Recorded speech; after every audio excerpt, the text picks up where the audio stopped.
Hello, hello, hello. Welcome back, welcome back, welcome back. Welcome back to some more You Got Serbed here in Europa Universalis 5. Let's check to make sure I didn't mess anything up. Hello, me. Hey, right back at you. There we go. Sounding good. I forgot to mention last stream, I got a new microphone here. So far so good. I guess we'll see. There's me knocking on the wood. All right, what do we got going on today? Hey, DeWolfie, what's up, my friend? Good to see you. Holy refresh bowl, Batman. Yeah, that's right. Welcome back. We're back to having a double session of EU5 in a day. So we're going to do this stream now, and then as we did before the World Cup, we'll have a night session as well tonight at 8:30 p.m. Eastern. So, first session of the day. Here we go. We are playing as Serbia. We've got an achievement we're going after, but we got some other stuff to work on first. Last episode, we got all the states from Naples over here. So that's good. I think 2 episodes ago, we got back the land that we mistakenly gave away to Sicily. So now we focus on Bulgaria, and the most valuable one, because I stupidly gave away these gold mines. And we're going to work towards getting them back. Sweet something to watch for breakfast. Nice. I'm glad. That makes me happy because when I first started watching streams and everything, I would always watch them while making a meal, whether watching it while making breakfast or watching it while making dinner for the family. So it makes me feel kind of proud that I'm a meal watch. That's what got me into watching streams in the first place. Very nice. All right, now, couple problems. Bulgaria, along with being our ally, are much stronger than us. So they got about 20,000 levies. They got 6,000 standing army. We have 12,000 levies, 3,000 standing army. Now, of course, we can build the standing army. We just need to keep building stuff. Well, actually, no, we do have a little bit of a cap because we don't have any more armories that we can build, though they're not all fully hired. So we can get more manpower there as they start hiring up. Now, Wallachia is our ally, and they're pretty strong as well. I think if it was us and Wallachia against Bulgaria, that would be pretty good. Who are their allies? Oh, of course. Oh, God. So they're allied with Hungary, which is not good. Eventually, we got to fight Hungary for the achievement, but that's a long-term goal. So maybe what we can do to start, we're going to build a spy network and see if we can try to sabotage their reputation with Hungary. So let's build the spy network. So we'll start doing that. We could have sabotaged the reputation now. We had the points, but oh well. Streams are basically the new radio that my dad always had on. Funny how things work. That's such a cool way to put it. I never thought about it. You're right. Yeah, streams are the new radio. Yeah, because that's what I used to do before watching streams. That I would make like breakfast or lunch and everything. I would listen to like NPR and stuff like that. And now I'm just throwing a stream or something. So yeah, look at that, the new radio. I like it. Hey, Super Frank, what is up, my friend? Good to see you.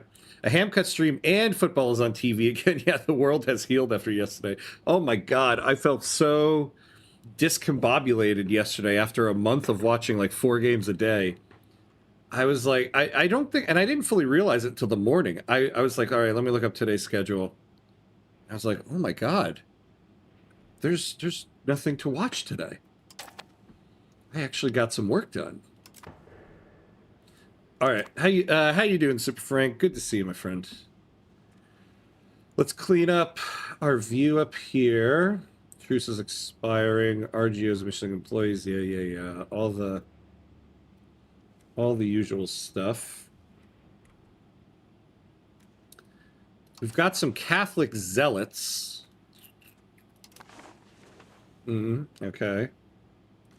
What can we do about that?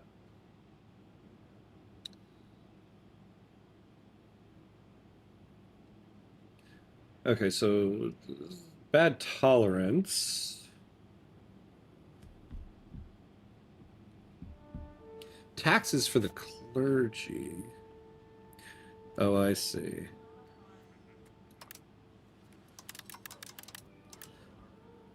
But that shouldn't be the Catholic zealots. Or unless maybe our Orthodox people are joining the Catholic zealots.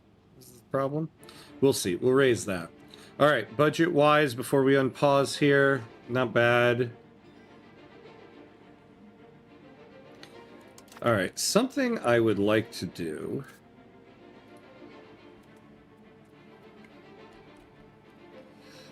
Get a little bit more control going up here.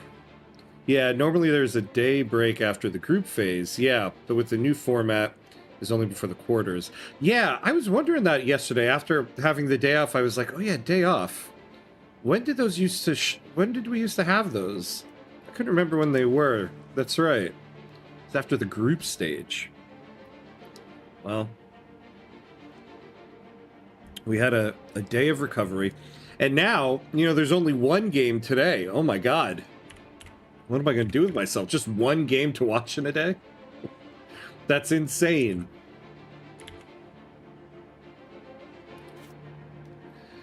Okay, so... oh, we do have a... no.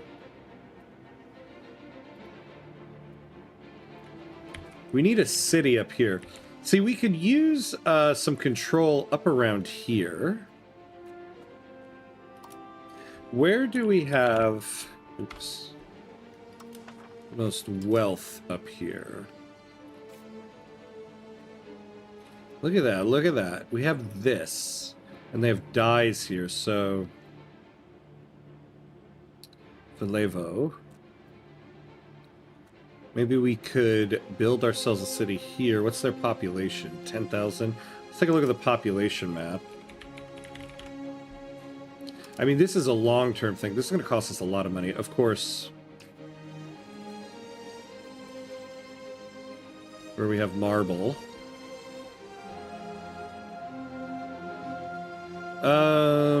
We could do it here. We could do it here. How much would it cost us? 353 to get it to a town, and then eventually we got to get it to a city. But being able to put a local governor right here would really increase a lot of stuff. So, all right, so let's work towards that. Oh, hey, Nick Sparts, hello, hello, how are you? Welcome, welcome. Only one day left with 2 matches, sadly. I know, Saturday. Oh my god. It's so crazy because it's like you finally... away we go, there we go. You finally get used to watching like 4 games a day, because when the tournament first started, I was like, oh my god, this is even my limit. But I did it. And then just as you get used to it, they're like, all right, here's 2 matches a day. All right, here's only 1 match. I'm like, oh boy. Although, MLS is going to start back up after the quarters are done. So my New York Red Bulls will be back in action. So I guess I'll have more football to watch.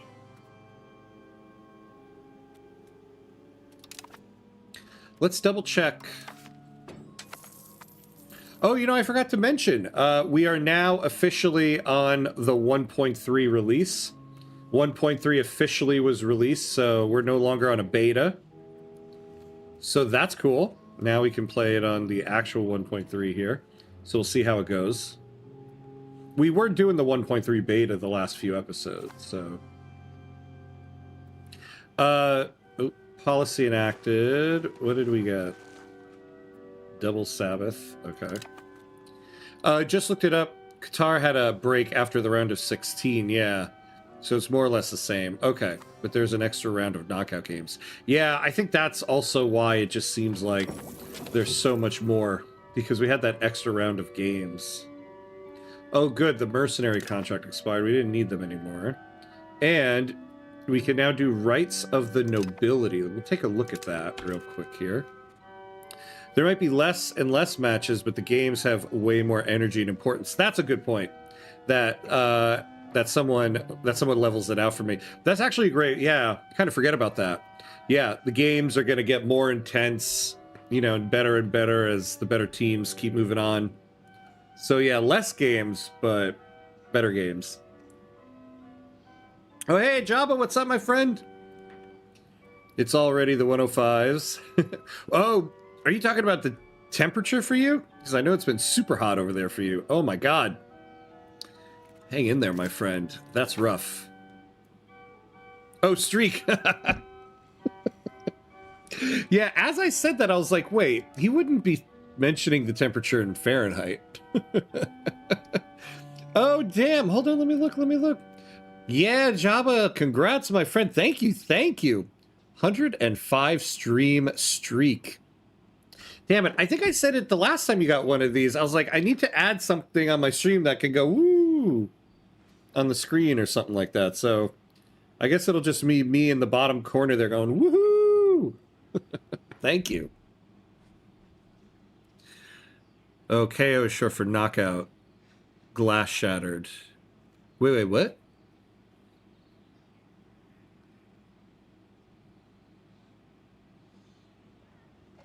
Oh, wait, but there's an extra round of knockout games. Yeah. Oh. Oh, boy. Okay. Man, I did miss some soccer yesterday. Oh, yeah. Same. It's so funny how you can...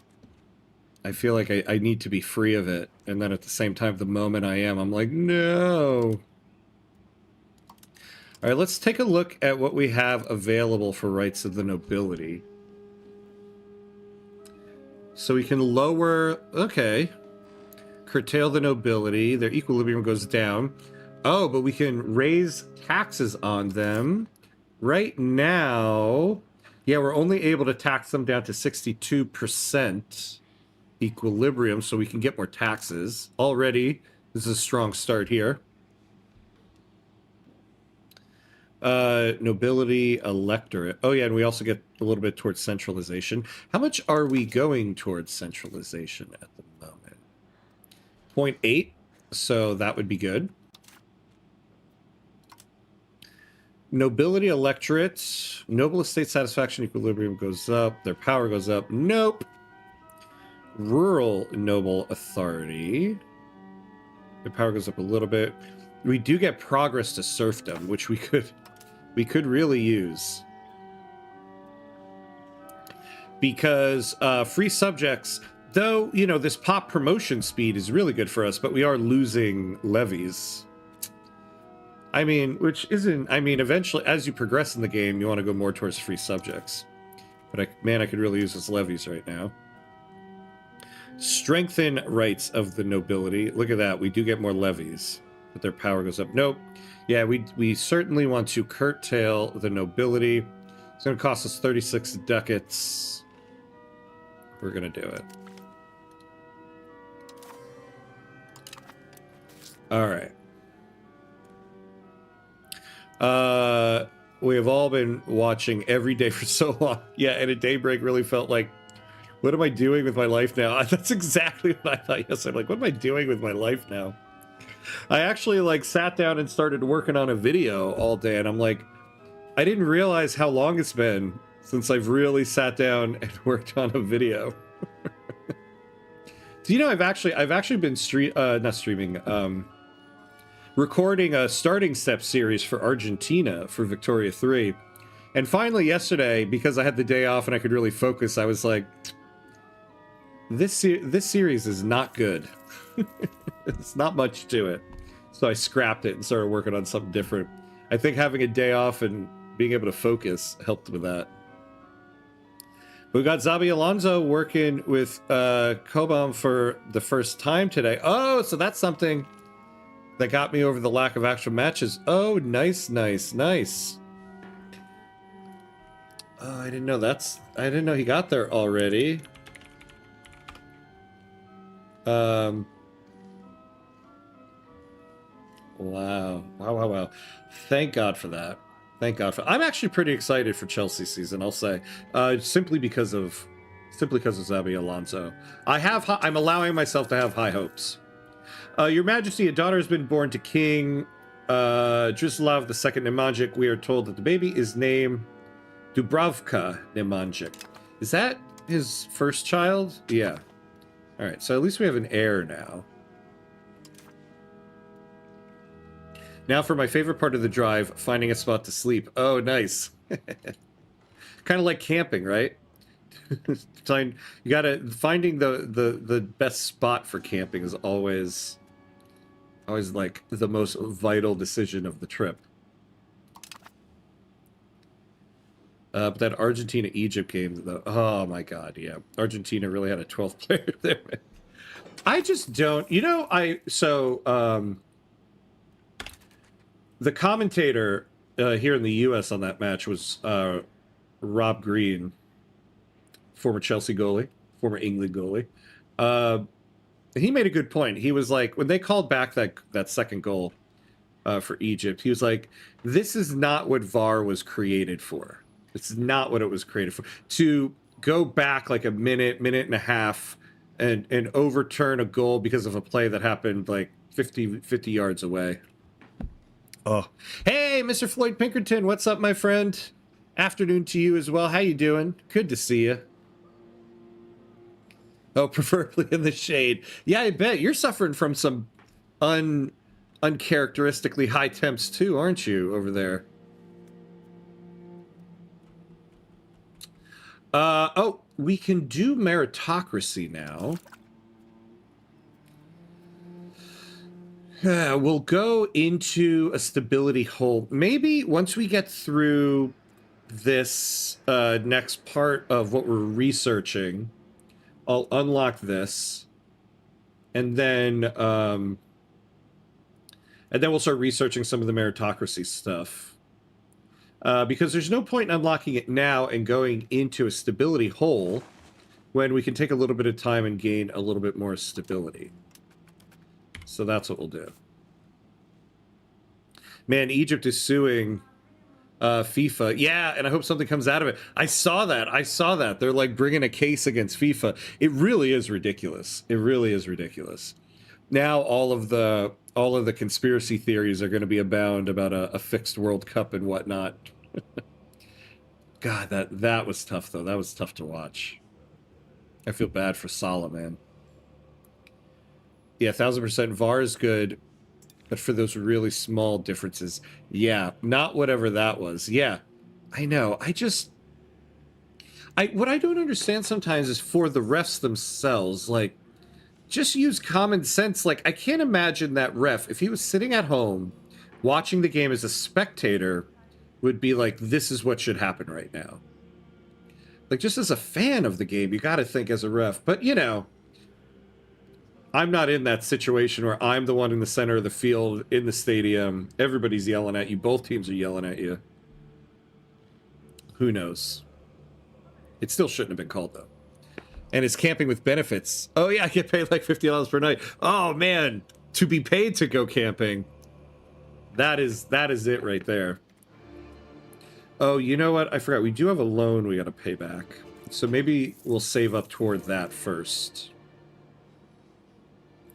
If you draw the line at only 5s before the goal, or something like that, there will be discussion why it was disallowed at 4.9 seconds. Yeah, because it's against the spirit of the game. FIFA can only lose, and I hate that corrupt bunch of people. Yeah, I know. It is such a great point, right? Wherever you set the line, then there's just going to be debate at the line.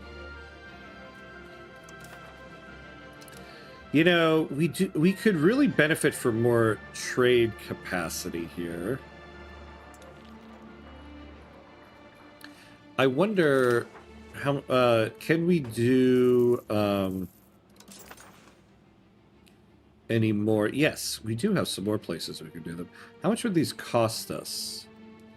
Not much at all. Because masonry's got a good price here.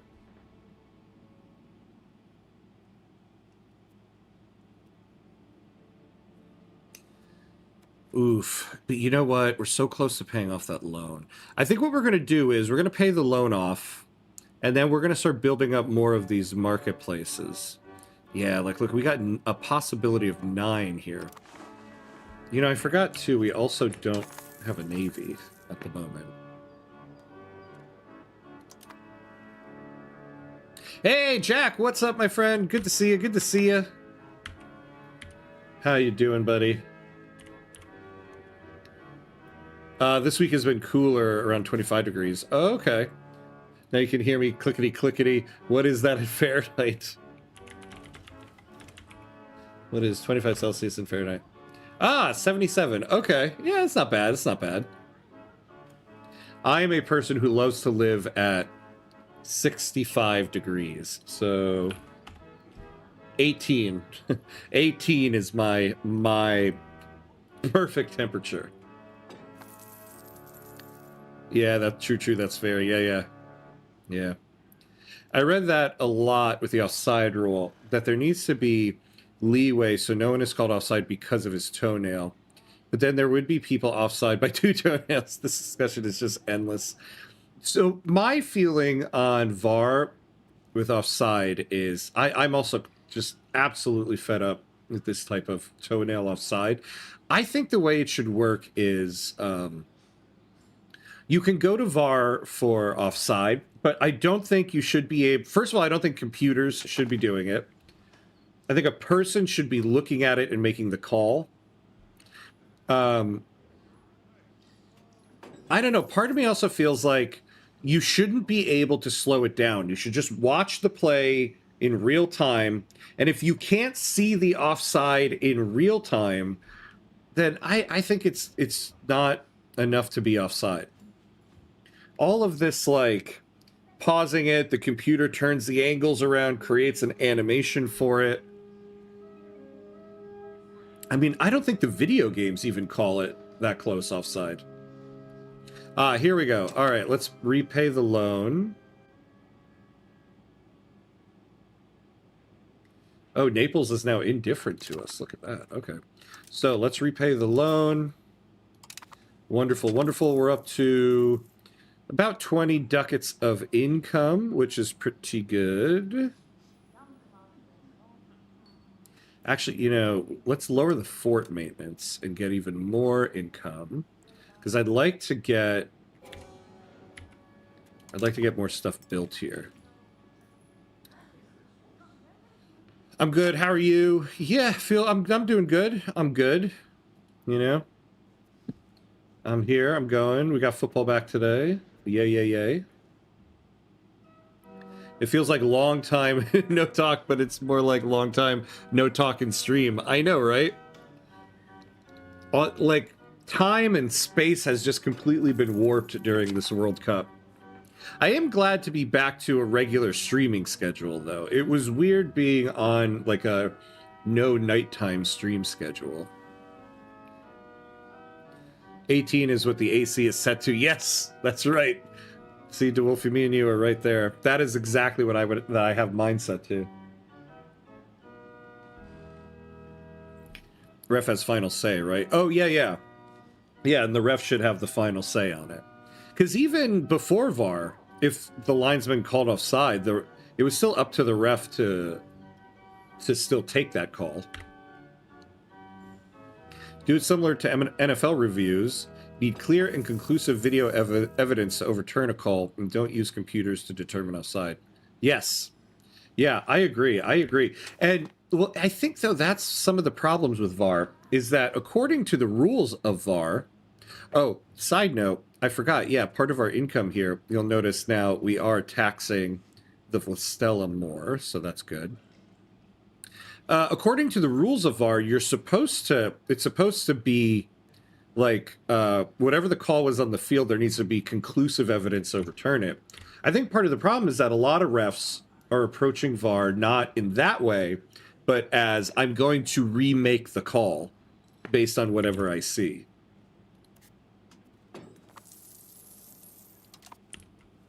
All right, we got a little bit of money here. I want to add some more marketplaces. So we'll build 3 there. We'll build 2 there. So let's get those going. Though we are in 1.3 now, I should tread lightly with how many of these marketplaces I build, I suppose.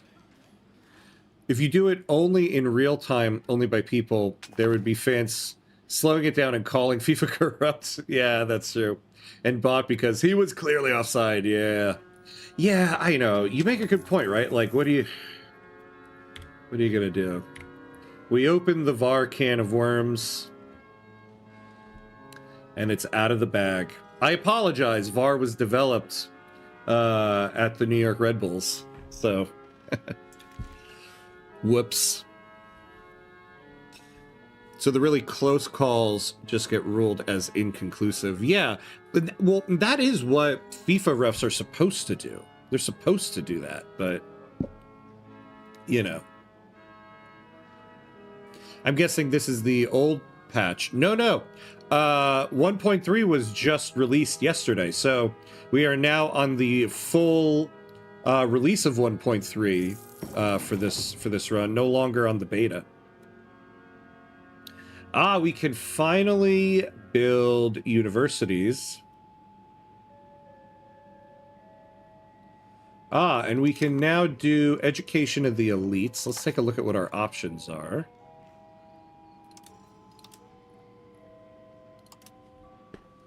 Education of the court. Will move us towards aristocracy. I would rather... We're moving towards plutocracy, which is what we want. Education of the people.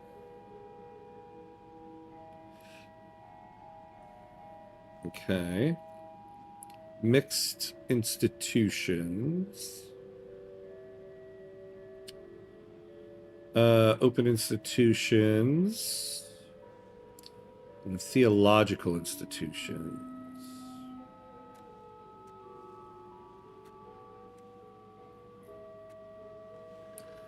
Yeah, I would rather this one, I suppose. Moves us towards humanist, innovative. Noble estate satisfaction, clergy satisfaction goes down, but we get a lot more literacy. And it moves us toward humanist. Where are we currently on that one?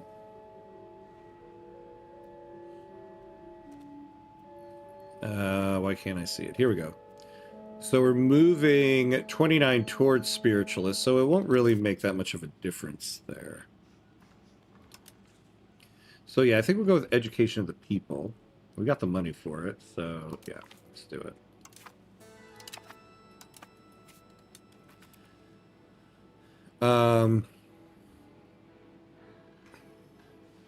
I'm guessing this... Oh, wait, that's the one I read, yeah. I remember goals scored in the Premier League with people clearly offside by 2 meters and more, and it was not called. I prefer automatic offside to clearly wrong calls.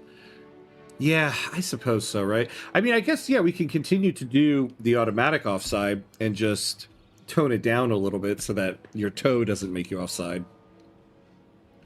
The people of the war-torn city of Krif... There isn't a vowel in there. Krif. Are looking for reasons for the misfortunes that have befallen them. Fortunately, they have not found them to be related to our rulership, but unfortunately, what they have found has caused quite a stir. The prolonged effects of the war and how they seem to affect some more than others, they claim, can only be the work of those practicing witchcraft and sorcery. Oh boy. Accusations have been leveled generously, and there are local authorities willing to organize proper trials for these crimes, as proper as trials for magic get in Serbia anyway. So what can we do here? So where's this location? Oh my god, we got 2 events going here. Oh, this little place. Okay. Well, we have no control there to begin with. But unrest goes down. What is unrest at?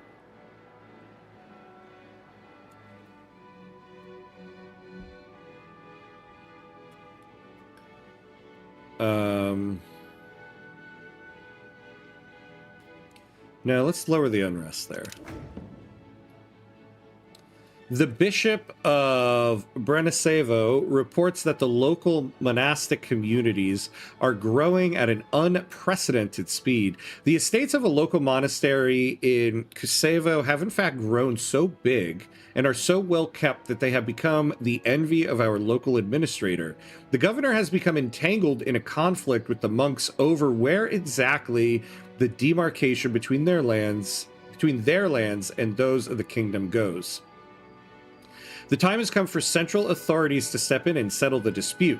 Helping the monastery would undoubtedly secure their gratitude, but this could also be an opportunity to get hold of more land for the state. So we could get some development up in here.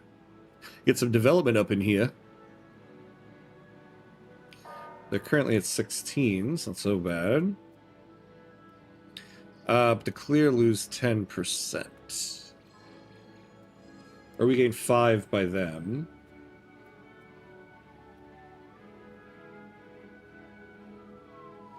Yeah, so this has no effect on these guys. So let's take the development. Then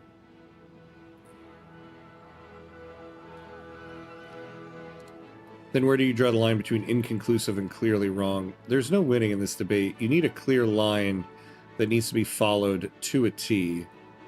It's the only option, I fear, even if it leads to harsh calls. I feel like we have more controversy over calls now with VAR than we did before VAR. And I feel like the point of VAR is to eliminate as much controversy over blown calls. And oddly, we now have more controversy over calls. So, yeah, I guess I don't know what the solution is, but clearly something's not working. Slavic language is so chat, it does not need vowels. Where we're going, we don't need vowels. There's also a Croatian island called Krk. Oh. Interesting. Oh, I guess that would kind of be... Oh, no, I guess it would be over here somewhere. All right. We might have an issue with these Catholic zealots. Let's take a look at our society real quick.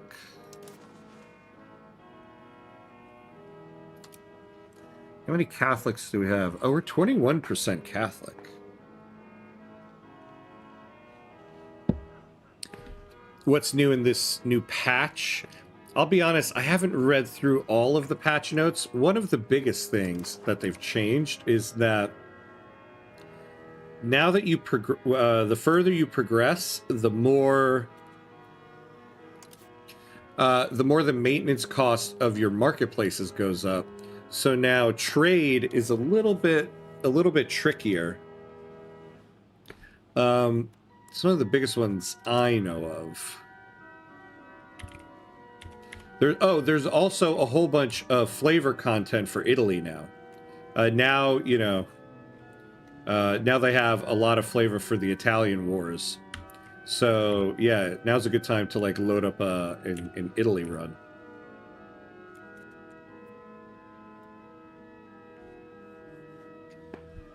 I wonder to lower this unrest.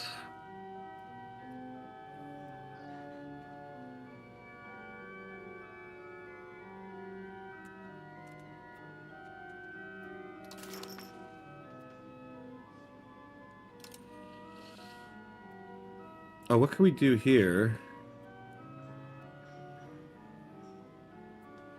Oh, we can do an Orthodox synod right now. Oh, look at... Oh, we could gain 7 stability.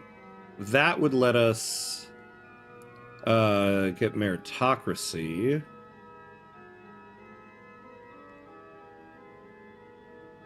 +3 taxation, tax efficiency. I don't mind that.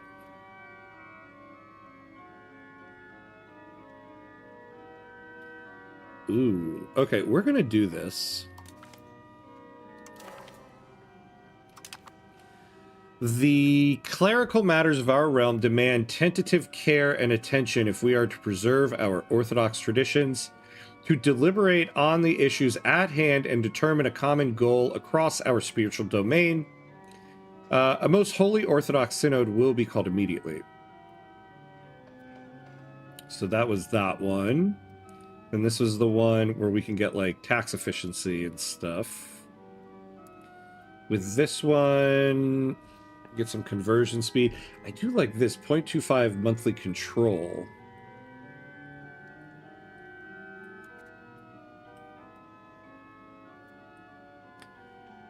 Cabinet stuff. Yeah, fine. Yeah. Oh, God, I'm kind of split here. I like the local administration. And this. 3% tax efficiency would be very beneficial. I think that would be more beneficial. So we'll do that. According to the proceedings laid out by our forefathers and the highest ecclesiastical authority of orthodoxy, we have called in session a synod in order to investigate and to improve our legislation. Various prominent members of the clergy are in attendance, eager to hear the conclusion of the ceremonies. This synod shall focus on clerical matters. Yeah, give me that tax efficiency. Oh, yeah, look at that. When the month ticks over, let's see what we get.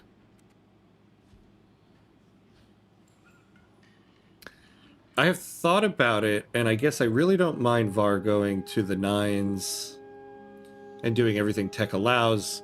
Even though it's unfair, you at least know if you were wrong, they'll find out. Yeah. And yeah, I guess it gives the better team an advantage, but well, they are better for a reason. Yeah. I think we just need to use VAR in a more logical way. Like, for instance, that call against Egypt. Like, it seems like universally, everyone except Argentinians are like, that should not have been called, right? So yeah, I guess I should say there isn't a problem with the technology. There's a problem with the way it's being used. To use the American adage in guns. VAR doesn't oof goals. People oof goals.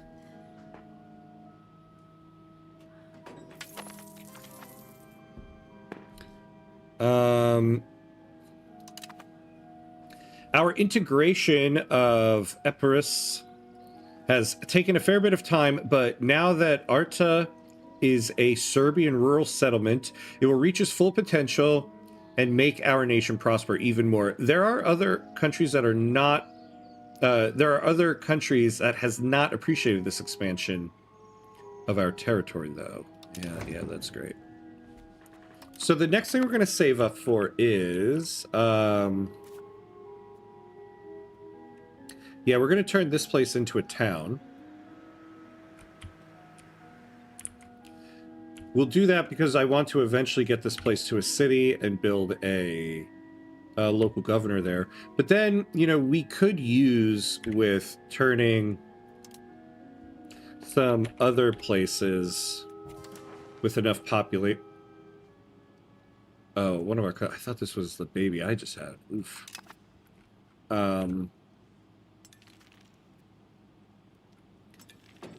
Yeah, some of these places into towns.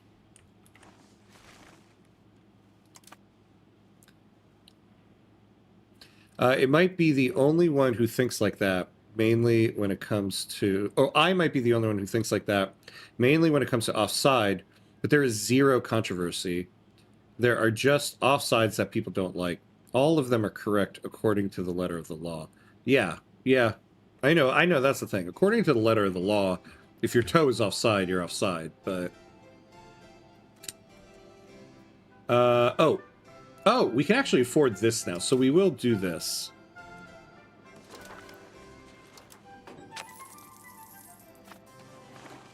Alright, we got meritocracy. So let's add some of it in. We're going back 2 here. But there is some good stuff here. Efficiency of cabinet, yes. We're going to go for that additional tax efficiency.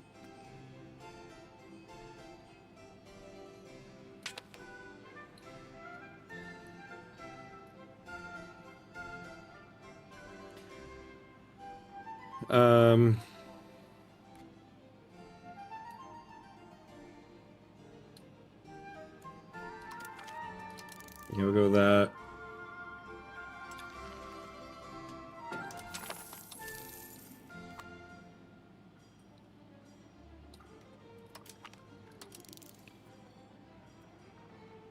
Go. And then we'll just finish the rest of this off. Alright, we got a lot. So we need to get some universities going, too, so that we can up our research here. Settle it with a dual pistol or saber. Yeah. What would a soccer duel be? 2 people, 10 yards apart, maybe 20. You each take turns hitting the ball at each other. Hands behind your back, eyes closed. And you just keep hitting each other with the ball until one person quits. And that's how we'll decide it. That's how, that actually, instead of shootouts, that's what we should do. Yeah, ham in the unis. Miracles do happen, huh? Yeah, God, in this one, what, it took me, oh my God, it's been a little bit over 100 years in the game. Although we didn't discover universities until very recently.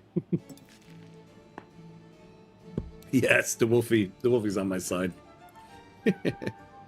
But they also have to kick the ball blindfolded. I would actually want... Oh, yeah, yeah. You have to kick the ball blindfolded. The other person's blindfolded. Hands behind the back. Can't cover up the bits and berries. And you just keep doing that until... And the first person to fall down... your team loses. There you go.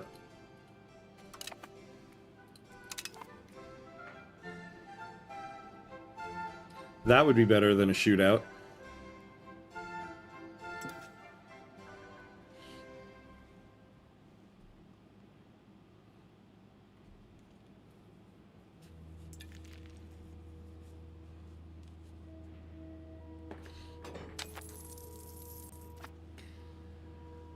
Okay, so we got some Moni Monis going. Here we go. It was this place. So let's upgrade them. I know it's a little bit far away. We don't have a lot of control there, but eventually we want to move them to a city. So next... Let's upgrade this place. They got a lot of population going. Oh, hey! Hey, Cornwallis, hello, hello. Thank you for the Prime sub, my friend. Thank you, thank you. What an entrance. Hello, hello, hello. Very, very appreciated. Thank you so much. How are you?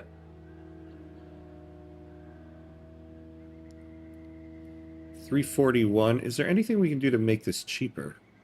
Oh, lumber. We could improve the surplus of lumber.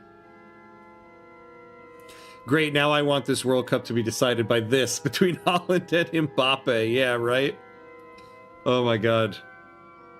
Holland might be stronger, but he also is a larger target. Yeah. And Holland can't head the ball, so I think Mbappe has a little bit more accuracy than him. Actually, what am I talking about? That one shot by that one goal by Holland in the last game. Oof. Yeah, I don't know who would have better accuracy there. Oh man, yeah, wouldn't that be great?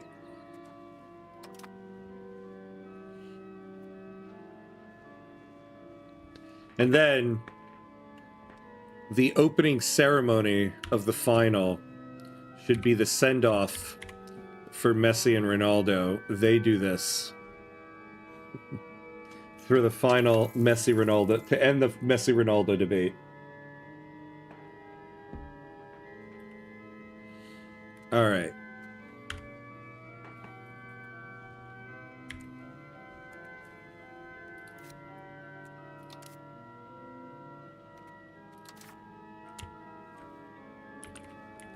You know, I suppose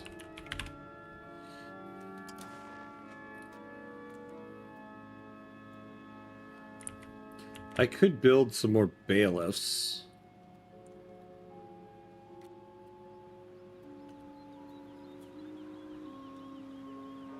Oh, you know, yeah, I forgot.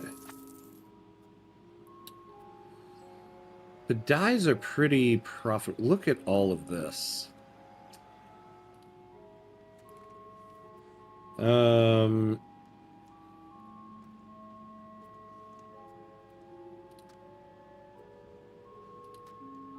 Look at, oh my god. Yeah, I'm founding a town here. This is where I want the city.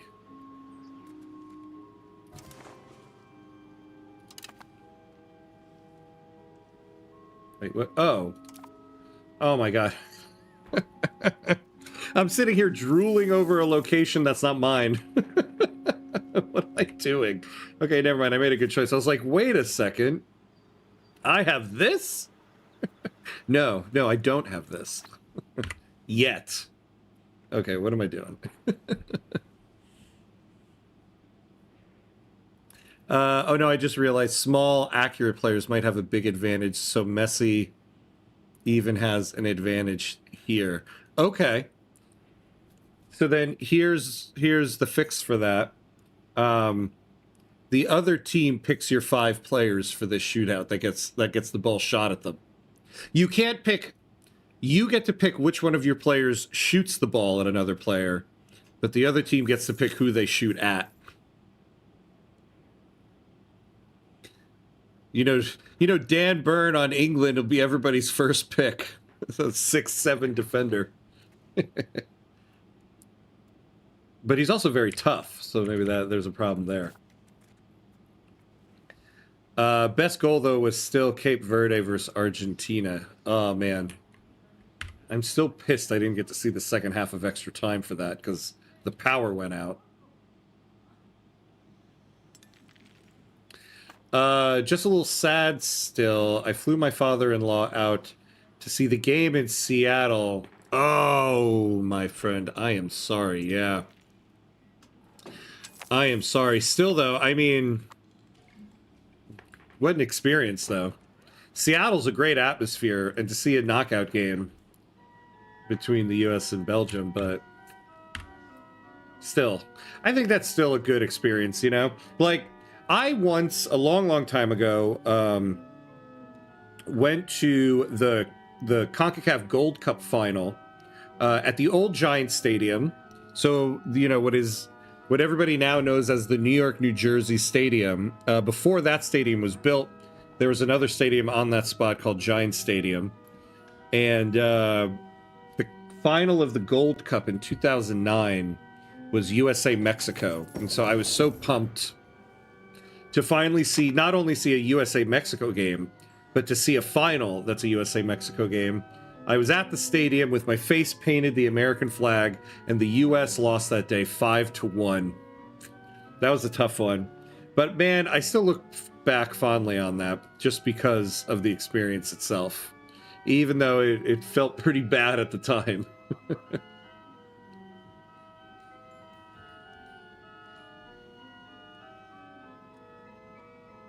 Argentina has been catching L's really high. Yeah, they have, right? They're kind of now the team that everybody's kind of pissed with because of that call. Ronaldo and Messi should just play Connect 4 or Battleship for a send-off. I know, right? Just something totally unrelated to soccer. Sorry about that one, brother. I was rooting for Belgium. Oh, bruh. Oh, well, yeah, Java. I guess I could see why there. Well, wait, though. Wouldn't the Netherlands and Belgium be, like, big rivals? Wouldn't there be, like, a big rivalry there? Oh, wait. I should have kept reading because of that red card reversal. Yeah.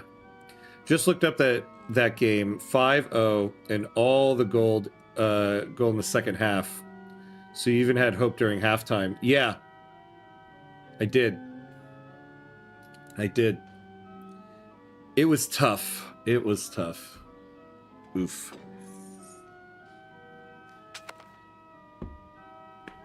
That was a tough one. But man, it was still an experience. I knew it was going to be rough though, because you know that moment, like when you go to a game and you're inside the stadium, that first moment you walk out of the tunnel and you see the stadium. That moment I walk out, sea of green, with just all Mexico fans. I was like, ruh-roh.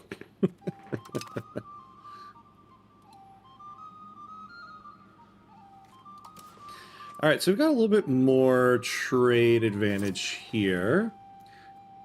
We've got a little bit of money. I want to turn this place into a town next. So we need 355, so we need a little bit more. Oh, wait. Damn. I didn't realize there's silver here. Because if we turn it into a town, we'll have less RGO. Oh. Well, that's not great.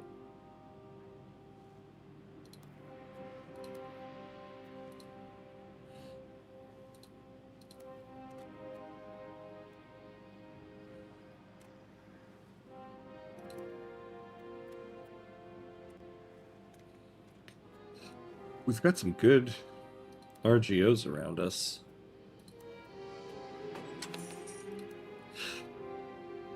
Unfortunately. Unfortunately. God, we've got a lot of silver.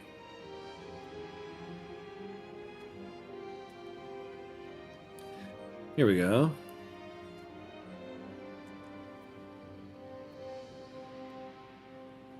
Yeah, we could turn this place. What is silver in our market currently? So we can keep making jewelry and exporting it.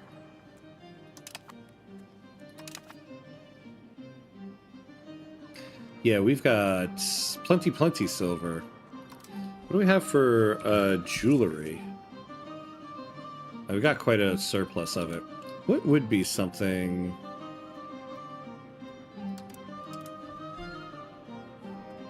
What are we importing the most of?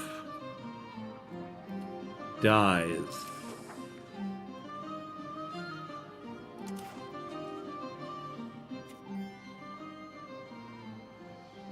Yeah, wow, the last Gold Cup final not held in the US was in 2003. Yeah, it's always in the US.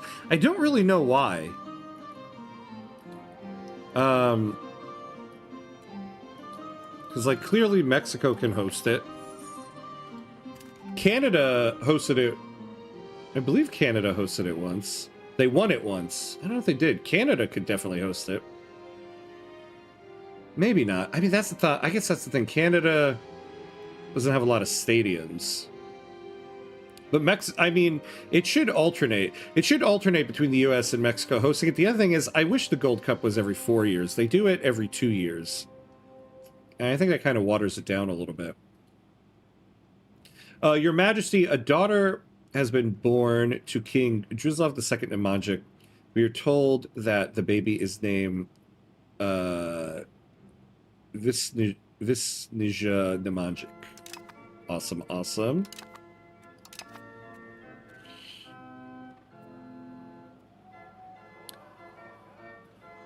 Oh, cotton. Ah, okay.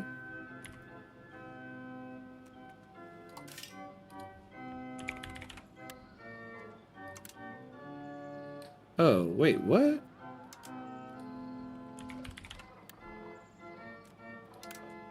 Wait, I thought a rural...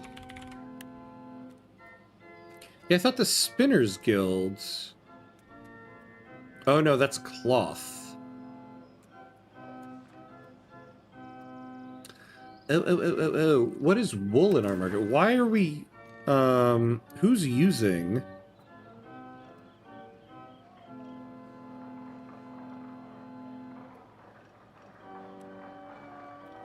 Who's using this?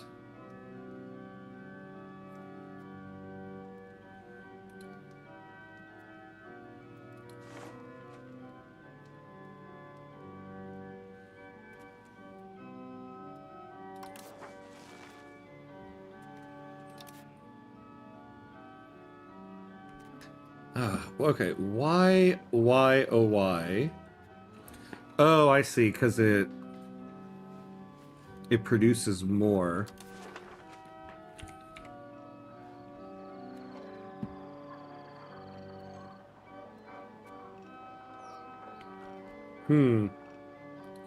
Alright, we're gonna have to figure this out, because I feel like I could make a lot of money off of this. Alright, we are at the hour mark, though, so we do have to take a quick 90-second break and pay homage to the gods of ads here so that we don't miss gameplay during ads. So, we're gonna take a quick 90 seconds, and then we'll be right back.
All right, and we're back, I want anyone in CONCACAF to be able to host the Gold Cup final. Who doesn't want to go to a final in Curacao? Yeah, seriously. I would love it. I think it would be great, too, for some of the CONCACAF nations to host a tournament. And I get maybe they can't host the whole thing, but yeah, like the final should be... I feel like it just kind of gets boring that it's always in the U.S. Great, now I am in a rabbit hole again. The USA might be a little bit U.S.-centric when it comes to soccer fandom. 1998, USA-Mexico final in L.A., 91,000 people. 2000, Canada, Colombia, also in L.A., 6,000 people, both finals. Yeah. You're always going to get more, especially for like a USA-Mexico game, you're always going to get many more people. Or it was mainly Mexico fans in 98. Because there were 14,000 people in LA for Panama, USA. Oh yeah, you have. That's the thing. You hold a game in LA, it's going to be largely pro Mexico. Man, kudos to the guys making all the ambient sounds. Yeah, I know. Right? I always wonder that too sometimes. Who recorded that? If they host something in Curacao, you guys should definitely come. Oh, I would love it. I should, right? I would absolutely love it. Real quick, before we get going, an announcement for next week. Hold on, So I'm going to do a special stream next week. We'll unpause here in a second, but I got to look up. Yes, so not this weekend, but the following weekend is going to be the World Cup final. The final is Sunday the 19th. On Saturday the 18th, I'm going to have a special Victoria 3 stream where I'm going to play as one of the countries that are in the final.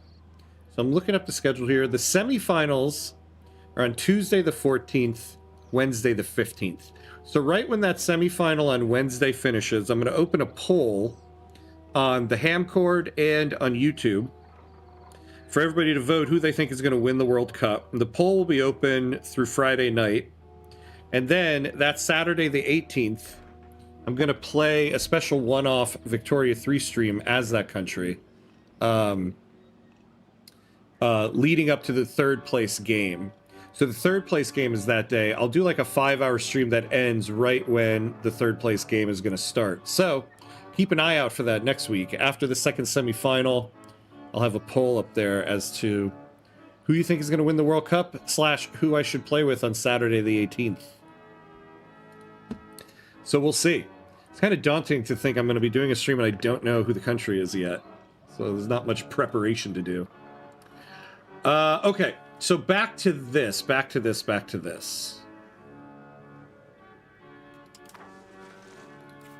So our spinners guilds, we would get more profit out of it, but we would be producing less cloth. Do we have an abundance of cloth? No, we actually have like a shortage of it.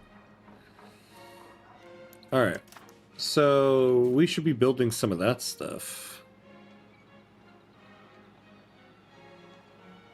Well, not right now. I want to make one more town in a place that has a good control. Yeah, right here. Heck, we'll do it here. So 358. So we'll do that, and then we'll start working on the spinners guilds and everything. So I think for this episode, I really want to get up to a really good amount of income so that we can add more standing army and really actually be able to like afford a bigger army. Because we're going to need it if we take on Bulgaria.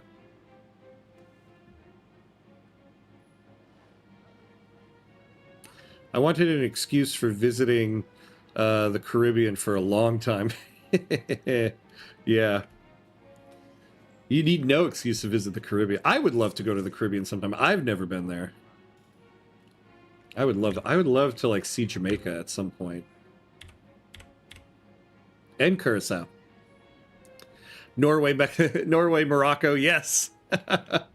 Oh man, that would be two very different streams, Norway or Morocco.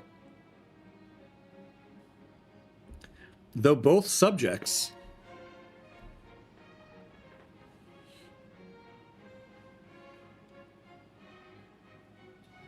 All right.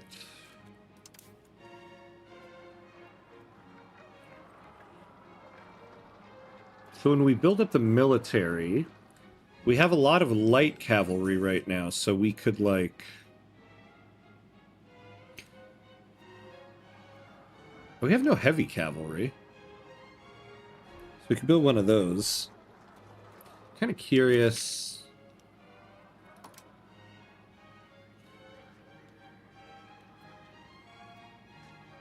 Yeah, it costs us 442. It would take 16 manpower.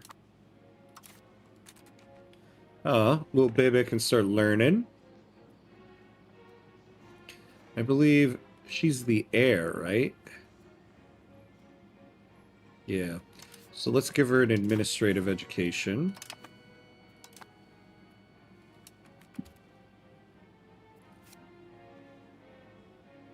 Hey, LaPlace, what's up? What's up? How you doing? Good evening to you.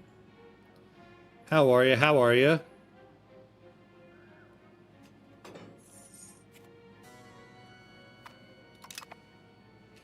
Oh, nice. I'm giving her an administrative education, and she gets more diplomatic knowledge. Ah, here we go. Okay. So let's make another town here. So now that's good. So next, let's make more money off of these spinners guilds. Can we build more here? No, we're pretty much at our cap in the capital.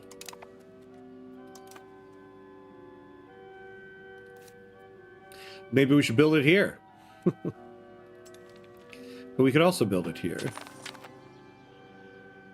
Oh yeah, whoops, I forgot. So we were doing stuff with Bulgaria. So let's try to sabotage their reputation.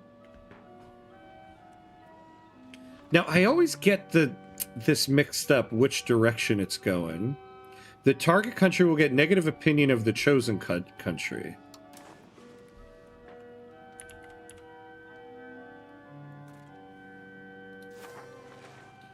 Actively worsen how Hungary views Bulgaria. Yes. There we go. So we'll keep doing that.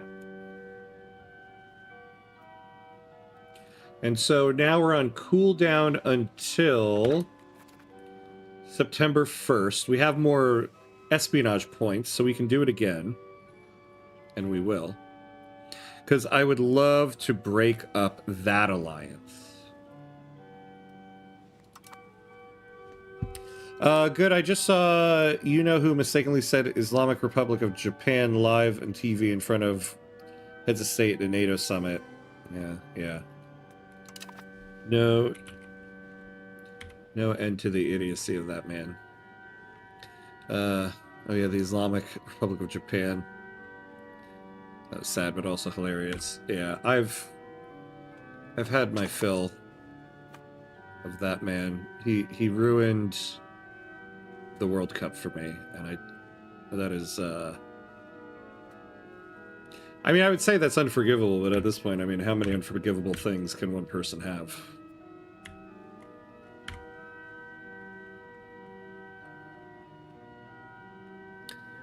And his America Fest, which in his own words said attend by 10 of thousands of people, but it seems a festival more lonely than my dating pool. Yeah. Yep.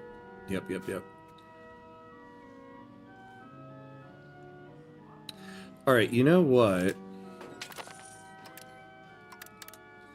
We'll lose a little bit of money here.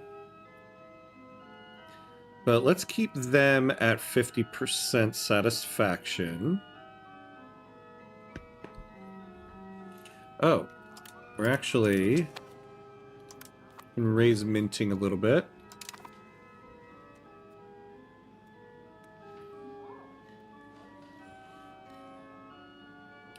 Who has architect? Oh, what if... Oh, actually can have a cabinet action here, but...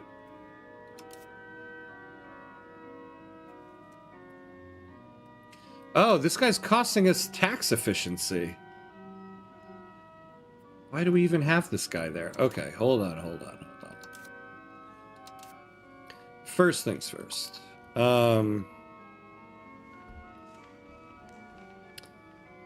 America... Did they, LaPlace? Thank you.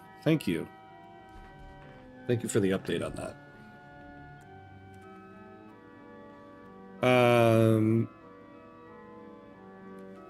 Let's switch this person.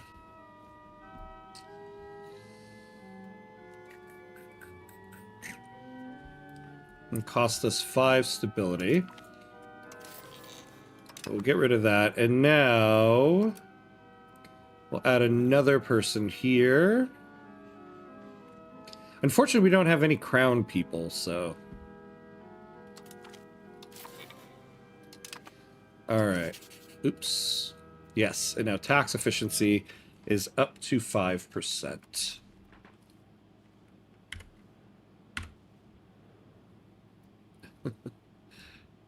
Do I not watch? Yes, I do watch the World Cup. That's why I've been streaming much less over the last month.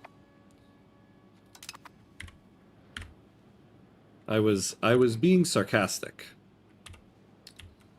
Because yes, I know very well the United States lost to Belgium.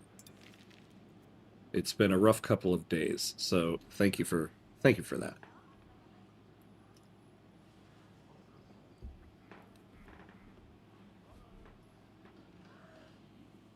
All right.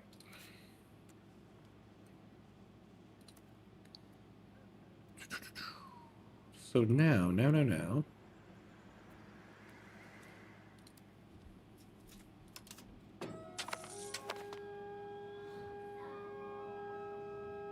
Well, oh, look at this. Oh, yeah, we have a good little production thing here. Oh, is that because we have wool in this province? What are the RGOs here? No. But we're getting good production efficiency here.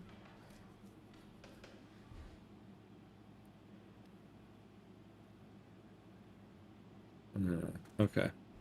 So let's build another one.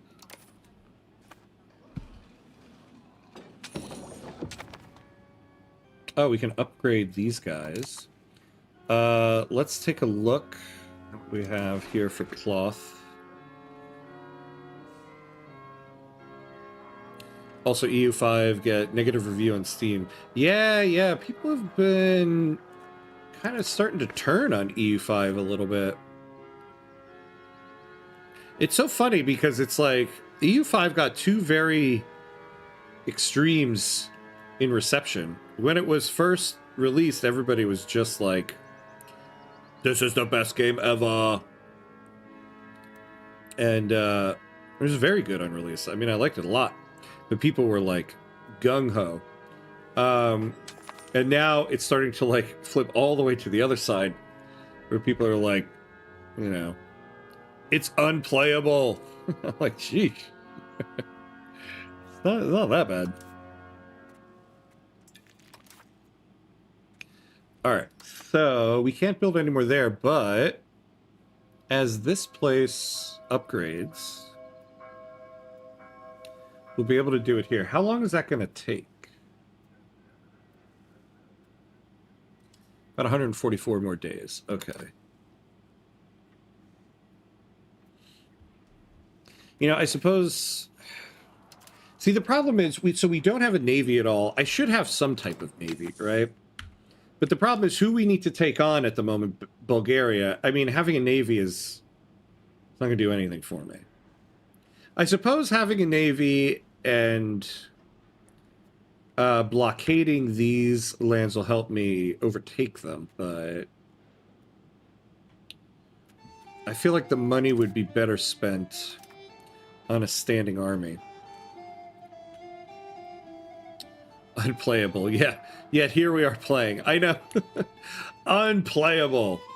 Now, excuse me while I go play the game. Alright, so let's upgrade these guys. But how much more monthly maintenance will it... So right now they take 1 manpower.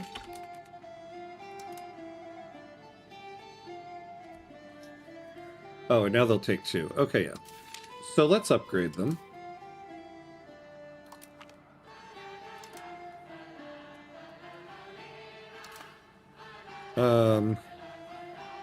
Hey! Novishka, hello. Welcome. Victoria 3 is my favorite game, but I force myself to play Hearts of Iron 4 and CK3 because everybody plays those. Oh, yeah. Well, I love CK3. I actually played CK3 before Victoria 3, but I'm with you. Victoria 3 is my favorite game. I don't play Hearts of Iron 4, really. Every now and then, I'll get like a little itch for it. I'll buy a month of the subscription pass and then play it. In about a month is my fill. I wish I did more Hearts of Iron 4. Actually, I post this to everybody. Today is the last day of the Steam summer sale, and I was thinking about it. Should I buy Imperator Rome? I never played Imperator Rome. It's like a thing of legend, and it's on sale. Should I give it a try? I don't even own any other Paradox title. There is no shame in only playing one of them. Oh yeah, not at all. No shame at all in only playing one of them. You play what you like. You play what you like. Hey, Maximilian, what's up? What's up? How you doing? Hello, Laplace, Hamcuts. Hello to the old guard. Yeah. How you doing, buddy?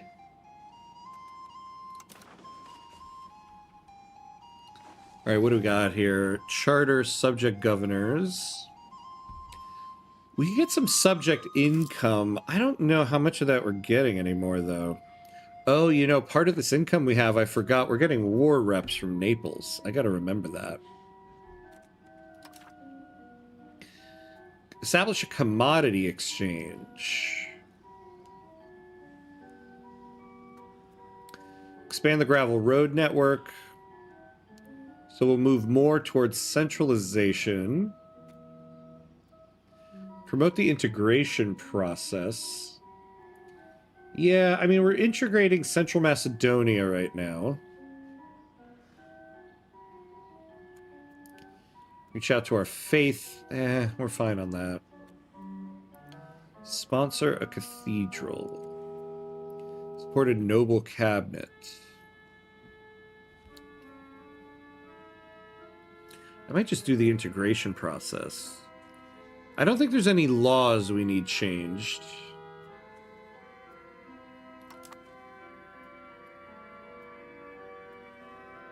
Yeah, like what needs to be...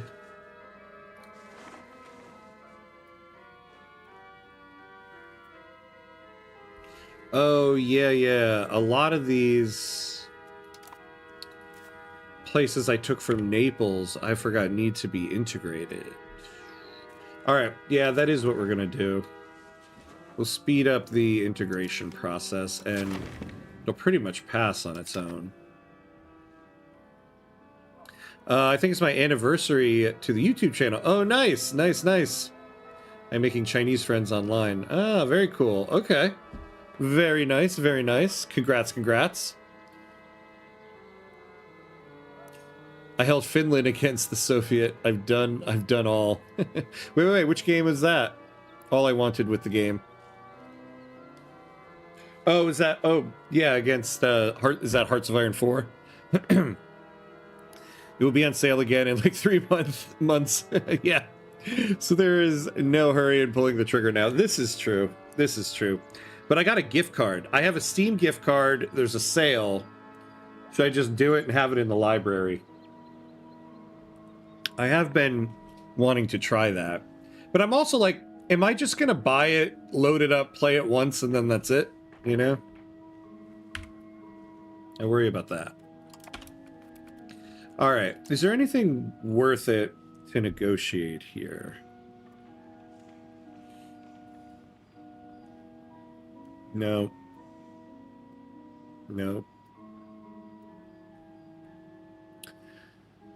Oh, we could move 5 towards plutocracy, which I wouldn't mind.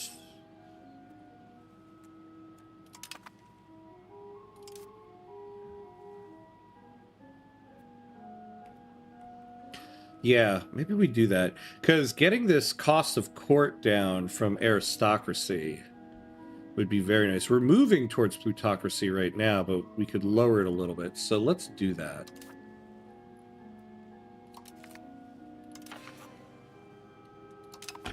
All right. Oh, the gift cards. I finally spent mine last week. Oh, nice. What did you get? What did you finally spend the infamous gift card on? Hey, Agent X Top Secret. Hello. I quit the game because of the stupid mercenary spam in the 1.3 beta. Is this still a thing? Hmm. Well, the 1.3 official release was yesterday, so this is actually the first time I'm getting to the 1.3 full release. And I haven't really gotten to a chance in today's session to really test it. So unfortunately, I can't tell you one way or another. But it might be worth loading it back up just to see if it is still a thing. I don't know. I don't know. But welcome in. Welcome in. How you doing? A report has been placed before the Saber that makes for uncomfortable reading. In certain corners of Serbia, the law of the land seems to have become more of a suggestion than a rule. Local officials are either absent, incompetent, or simply outnumbered. The Serbi have been loudest in their complaints, which is usually a reliable sign that the problem is real. We cannot allow this to fester.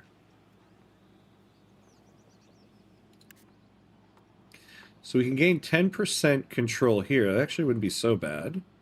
Oh, we'll lose 88 ducats, though. We gain 10 support in Saber. We don't really need that.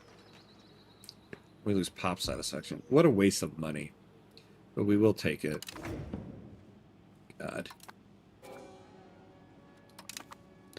My guilty pleasure, the newest farming simulator. Oh, nice. And also Planet Zoo for like €3. Oh, do you know... I wanted to check out Planet Zoo, actually. That's one of those games I feel like I could, like, play with my kids. I remember we went to the zoo one time, and I was like, we could make our own zoo and a game at home. And I was, like, praying that it was going to be free on something, and it wasn't. But for €3, that'd be really cheap. And Farming Simulator, you know, when it was COVID and it was stuck at home, Farming Simulator was on the PlayStation Network, so I did a little bit of farming on that. Way back in the day, I used to be really into Sim Farm. Sim Farm was a fun game. And it was funny because my mom grew up on a farm in North Dakota, so I would ask her for tips about farming all the time.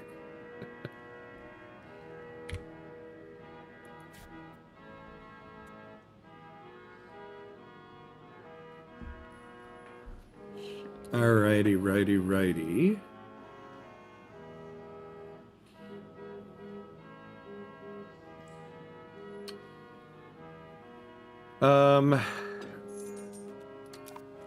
Are we done founding the town? We are not. Well, where can I build a spinner's guild right now that it would be profitable? Yeah, I can't build it there. I can't build it there. I can build it there. What is our control here? 68.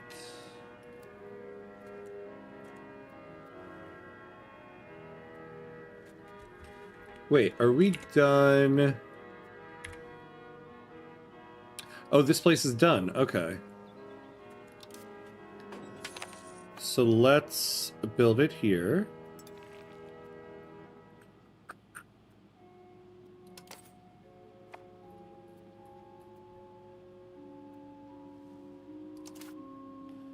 So they're going to need to do some promoting. And let's build one more here. I fight against Poland. Yeah, 50k mercenaries. Oh man, and even the vassals got tons of people. It was just no fun. Only way to win a war is save up all money and buy mercenaries en masse.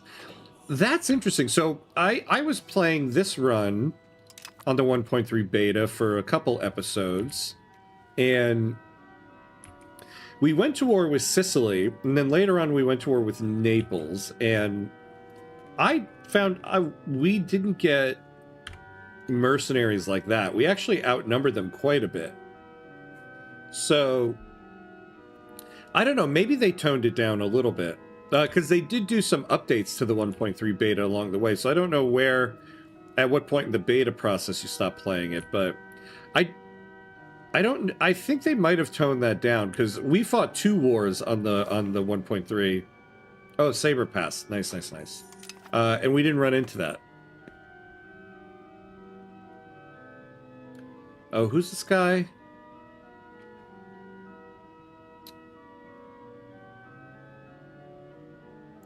He's making us lose 2% tax efficiency. Which means you're about to get booted the hell out of my cabinet. Oh, damn. I didn't look up which guy it was. Yeah, this guy. Hola. Goodbye. You are the weakest link. Goodbye. Ooh, yeah, we lost a little bit of stability there, but got our tax efficiency back up. Just looked it up. Planet Zoo is 95% off. Oof. Nice. 2.24 euro where I live. That's an amount of money I have no problem with risking. I know, right? I'll buy anything for like 2 euro or whatever, and whatever that ends up being in dollars. I haven't watched a stream for a long time. I am very invested in the World Cup. Yeah, same. I feel like I've barely streamed that much during the World Cup. Although, based on vibes alone, this is probably the least exciting World Cup. I cannot explain why, though, but many of my large social circles share the same notions. Yeah, it's definitely an interesting one, right? With all of the, like, underdog stories and everything.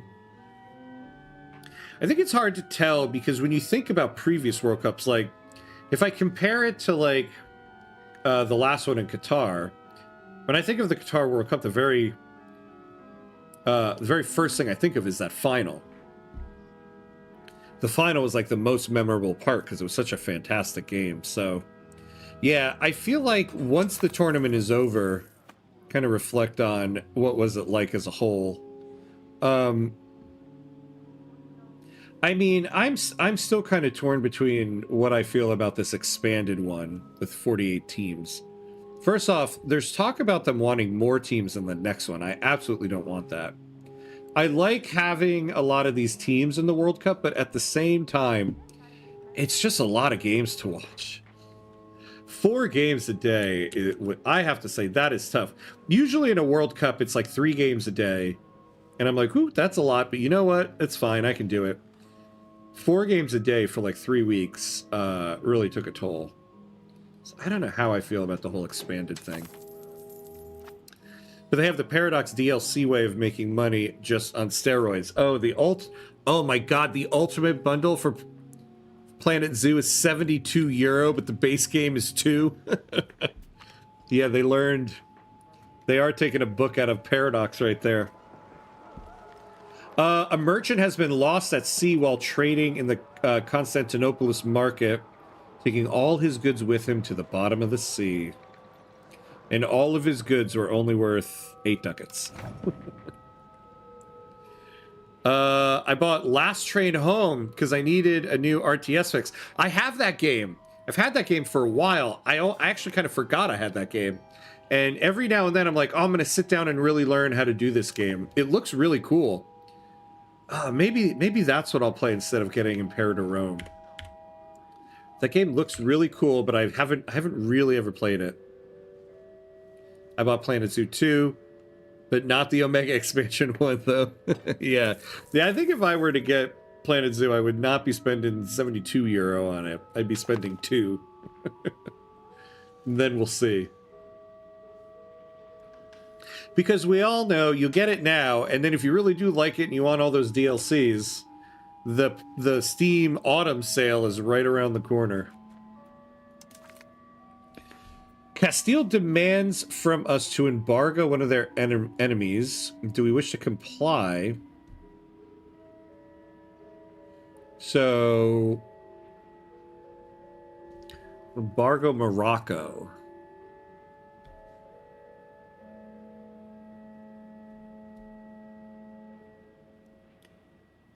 Wait. If we accept the offer, we lose 50 opinion of Castile. I guess because they're demanding it of us, right?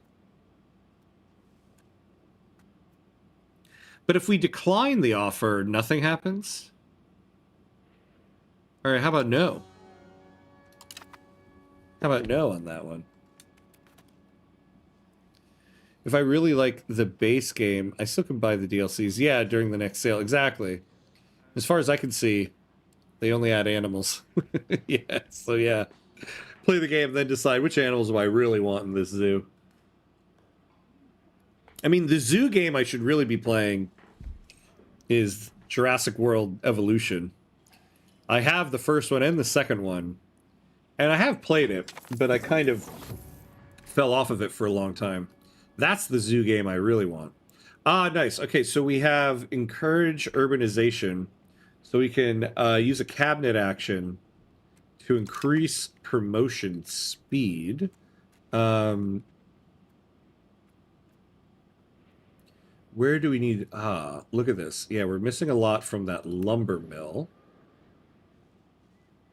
which we could really, really use. How much are they getting here? +4.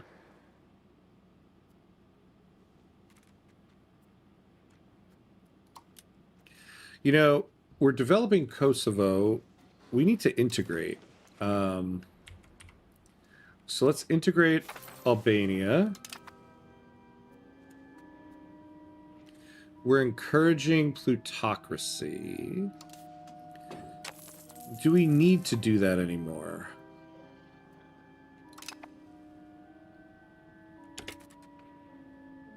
Oh, look at this. One of our guys now gets more tax efficiency. Good for you, little buddy. Oh, yeah. So we'd lose 0.19 towards plutocracy. We're at 0.21. So we'll keep that guy doing that. I played a Jurassic World Zoo game as well. I can't remember which one. It was on PlayStation Plus at some point. Yeah, I did not get into it as much as I assumed I would. Same. So a long, long time ago, back on the first Xbox, there was like a Jurassic Park zoo game. And I remember when I bought it at the store, the guy was ringing me up, because I think I was in college at the time. He's like, you know, this game is for kids. I was like, really, man? Really? And I said to him, I was like, yeah, I know, it looks like it, but this is like the game I've been dreaming of. Build my own Jurassic Park. So I got it, and I absolutely love that game. But it wasn't successful. I don't even remember the name of it. But I loved that game. And then it kind of like, as, you know, I upgraded to a new system at some point, I kind of just lost the game. So I'd always wanted to play that game again. And then they made Jurassic World Evolution. And I was like, oh my god, this is it. This is going to be the game that I'm going to be addicted to. And I was kind of surprised at how much I liked it. I didn't dislike the game, but I was just like, okay, whatever. I guess what I'm saying is I should like that game more, and I'm surprised I don't.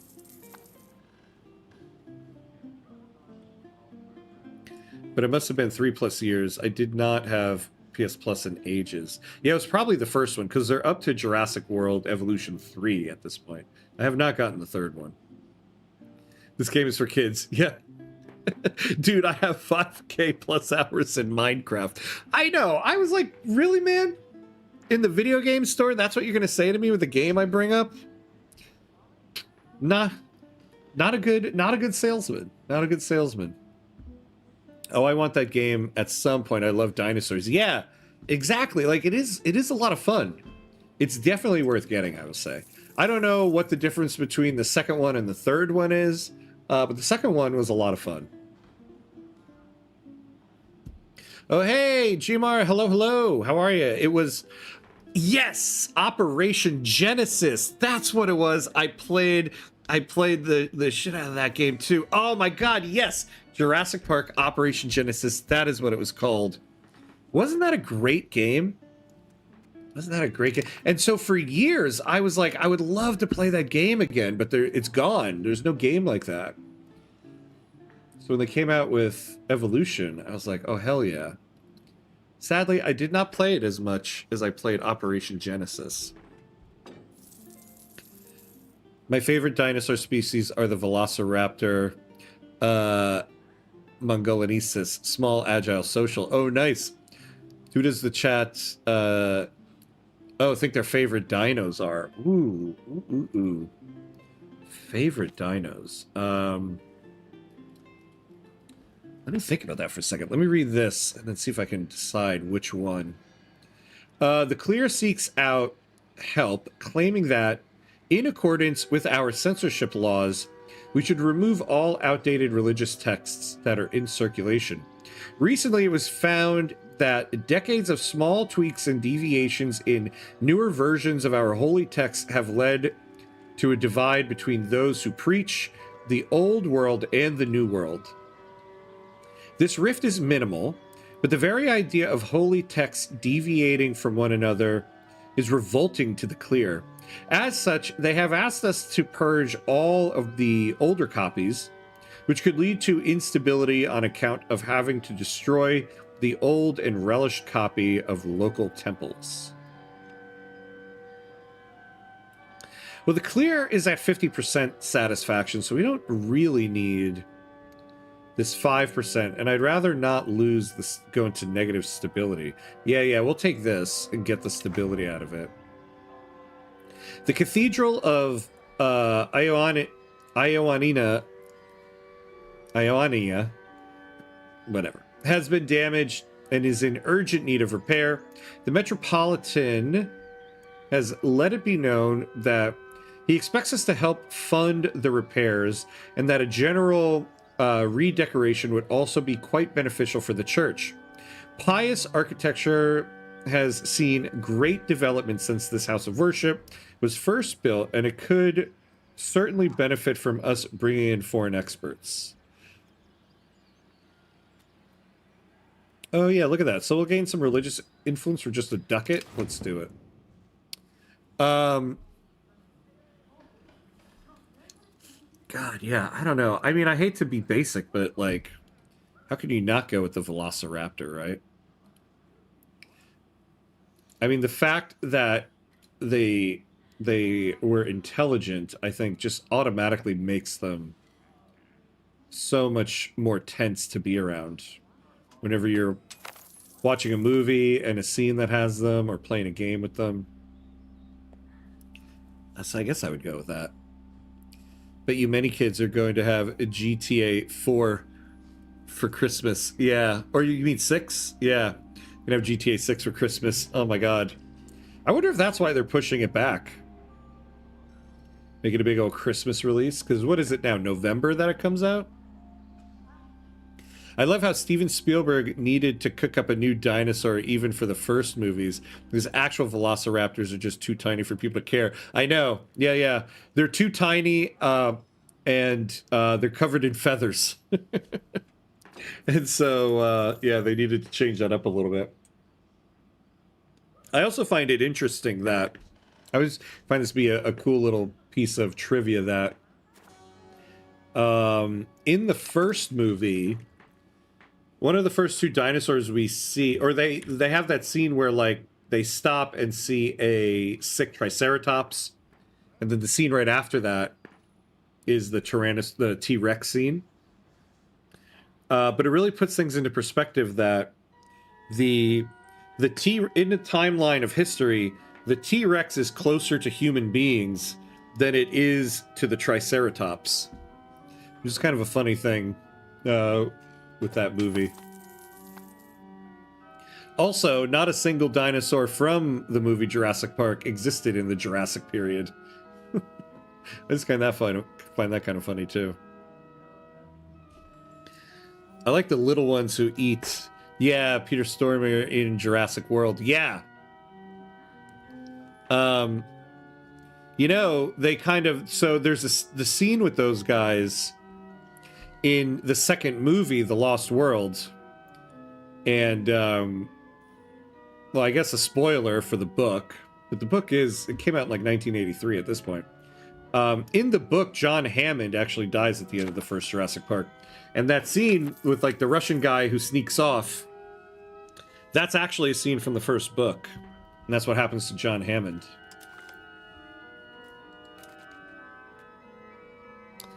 Bulgaria have requested food access from us. I guess we'll give it for now.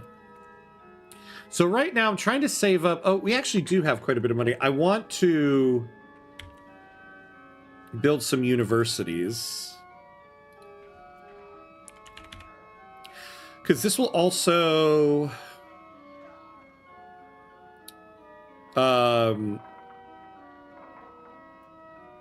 this will also create more demand for paper and books.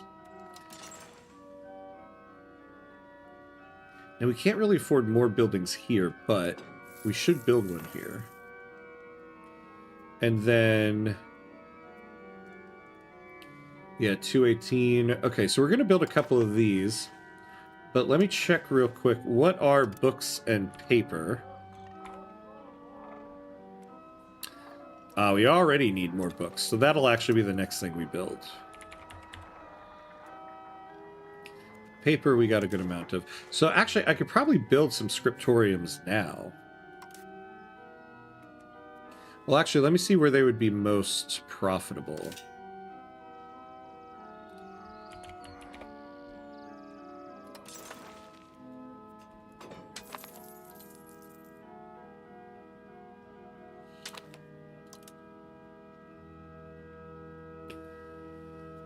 Yeah, in this new place. So how much are they going to cost? Oh, 22?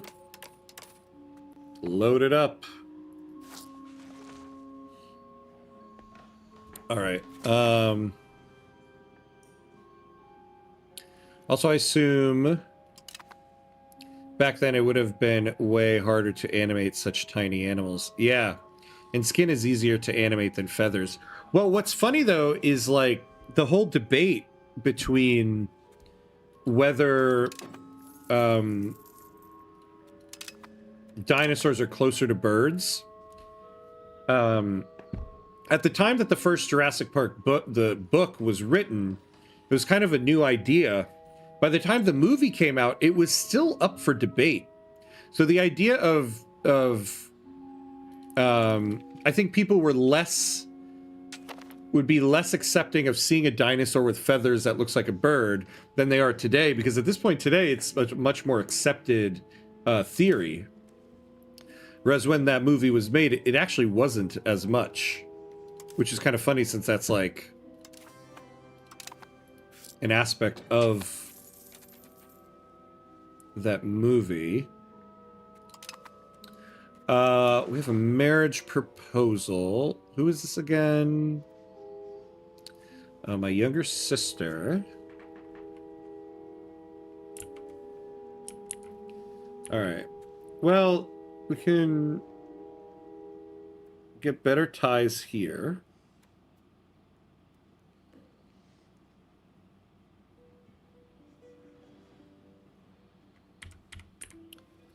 And here.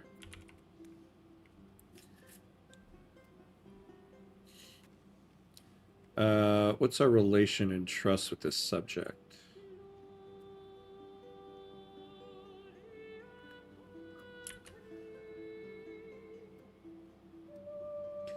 Opinion 11. Opinion 9. All right, yeah, let's do it here.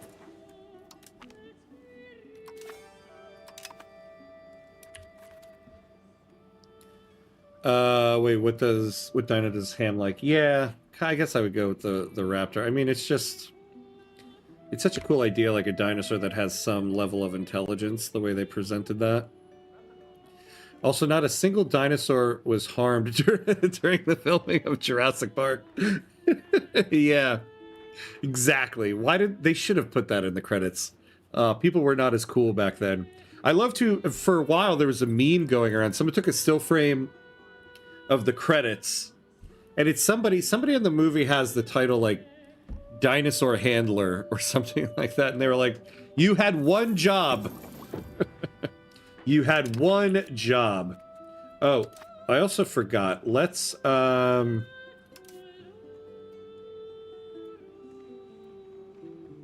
right, let's build another spy network. We lost our points.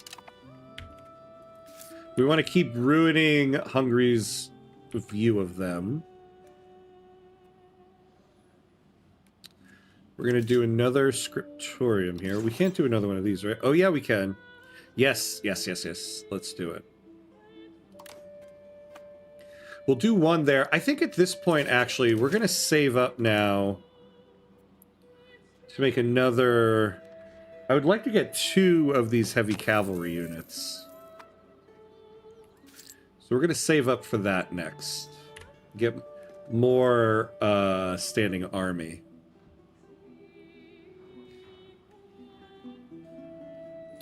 What happened to the mess you made? Oh... So we got our land back from Sicily. So now we're working on getting our land back from Bulgaria. And I do have to take some land from Bulgaria for the achievement anyway. So that's the next thing we're working for. We took the land from Naples that we needed. So once we finish with Bulgaria, then we can finally start focusing back over here. Do you ever ponder and think to yourself, wow, look at all those stars, sun so far away, and the possibility we are a star in someone's planet that is unfathomable in distance? I think about that all the time. One of the things my wife and I love to watch at night, like if there isn't really a show to watch, is just looking up YouTube stuff on stars and planets and stuff like that. I think about it all the time, actually. Like, it's crazy. I find it so insane that, like, when you really think about it, when you look up in the sky, say you look at, like, the moon, you're actively watching something that's a minute and a half in the past. Like, what you visually see of the moon is actually 90 seconds old. Like, I think about... I just love watching stuff about things like that.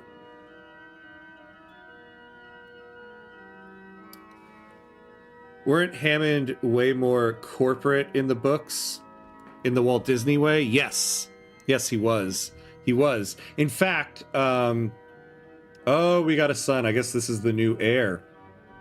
Your Majesty, a son has been born in King Dreslav II Nemanjic. We are told that the baby is named Crown Prince Radomir Nemanjic. Yes, he was. In fact, there is a scene from the first book that I absolutely love. It is one of my favorites. I wish they had put it in the movie. So it's a scene between Hammond and that lead scientist, Dr. Wu. And I feel like it's so insightful about just art and entertainment in general. Basically what the scene is about is Wu goes to Hammond and he's like, I want to go to 2.0 of the dinosaurs. He's like, what are you talking about? He's like, I want to destroy all the dinosaurs we have and go to version 2.0 of them. And he's like, what do you mean? What is version 2.0? And so Wu starts talking about how we tried to make these dinosaurs as realistic as we could. We had to fill in the DNA of some other animals just so it would work. But for the most part, these are as real as we could possibly make them. And what we weren't anticipating is that these animals can move so much quicker than what we're used to seeing something that is that size. Like they're much more agile than what we're expecting from something so large. And so he says, I feel like the audience isn't going to believe it's real. And so I want to alter the dinosaurs so that they are slower, so that people will believe it more. And Ham says, but that's ridiculous. They are real. You made them real. As real as you could. That's what they're actually like. And Dr. Wu is like, yeah, I know, but if people don't believe it's real, what does it matter?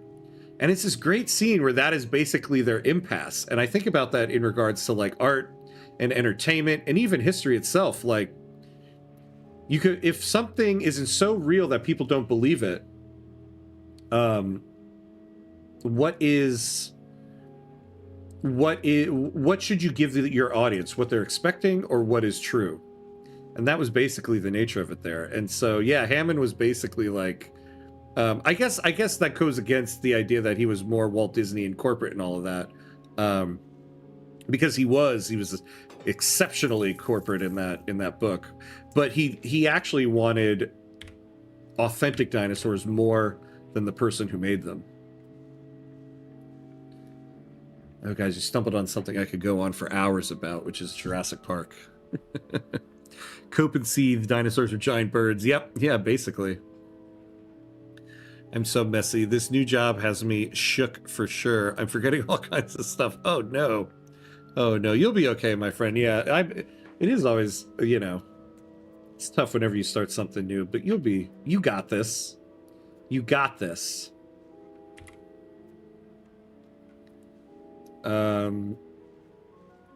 God, you know, this is sometimes a point I get to in this game that I find difficult.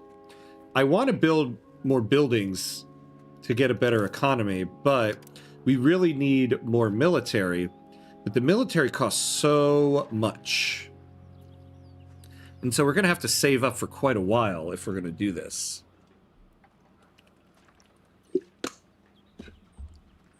At the same time, should I just save up to make this place a city?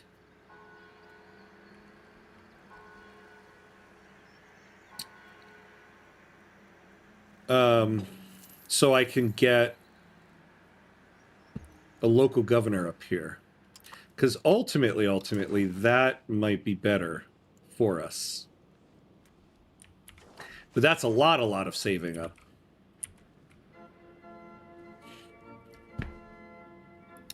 Taking back land that you gave them. Yeah, exactly.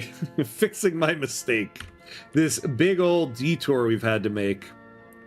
I guess at this point it's not as much of a detour, because to get the achievement we would have had to go to war with Bulgaria and take land anyway. But it has hampered our progress a little bit that I gave away that land mistakenly. Carl Sagan's pale blue dot, yeah. He practically begged NASA to turn around Voyager and to take that photo. Yeah. Yeah. Oh.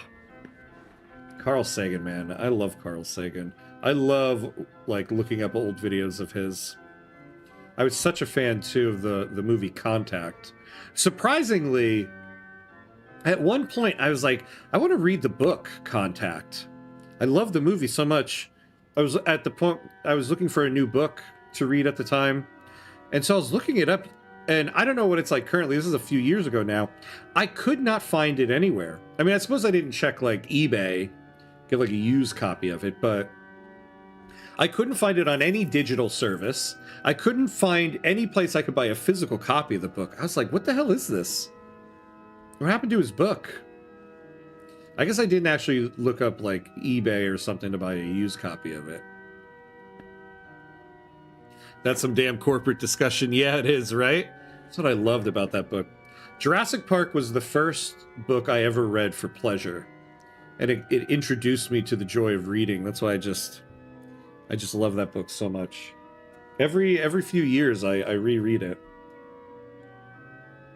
Well, I say every few years.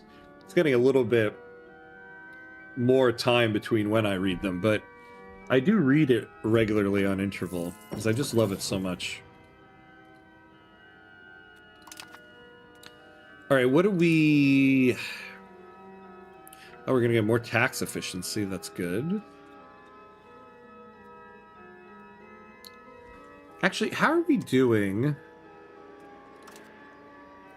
on institutions here?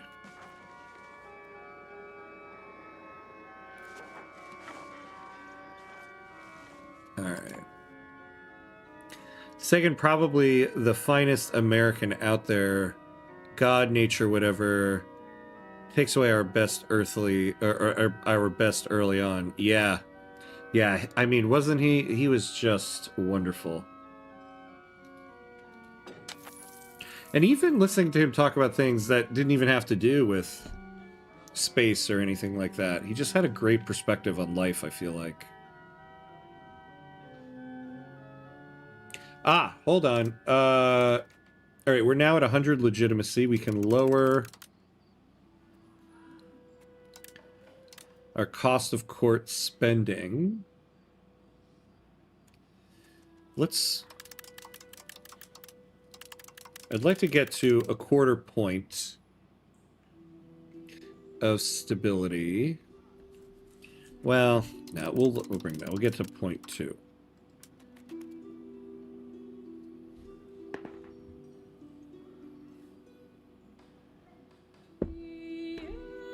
Yeah, I think I'm gonna build. I would like to get at least 1 or 2 units built before the end of this episode, so that tonight, in tonight's episode, we have a little bit more standing army to deal with. Levies are going up.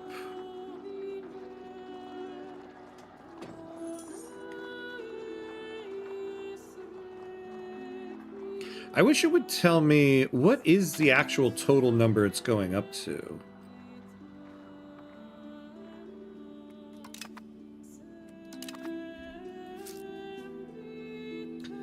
Bought a bunch of books a few back. One among was Call of the Wild by Jack London.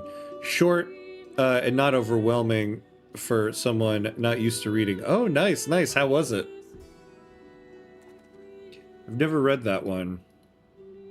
I think my wife was talking about it at one point. My wife is a huge reader, which I am too.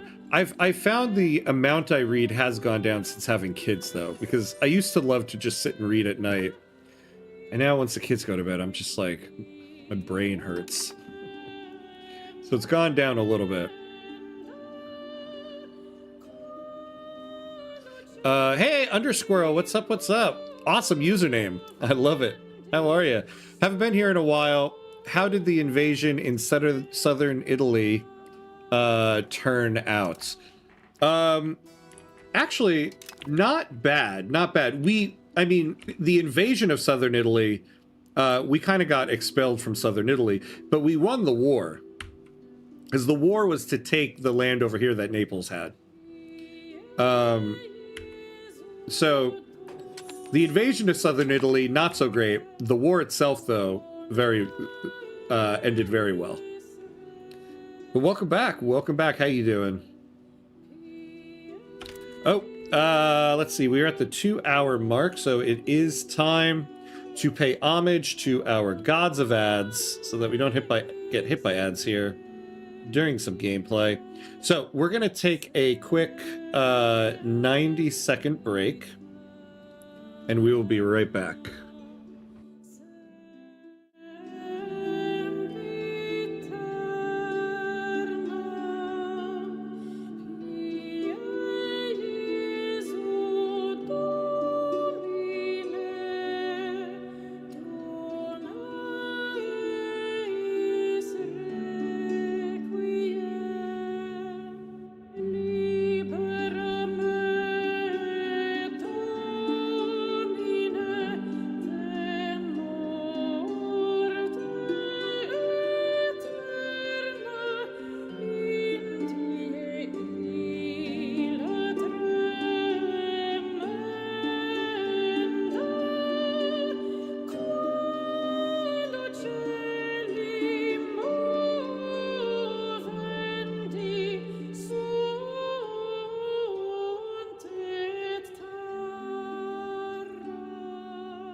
All right, I'm back.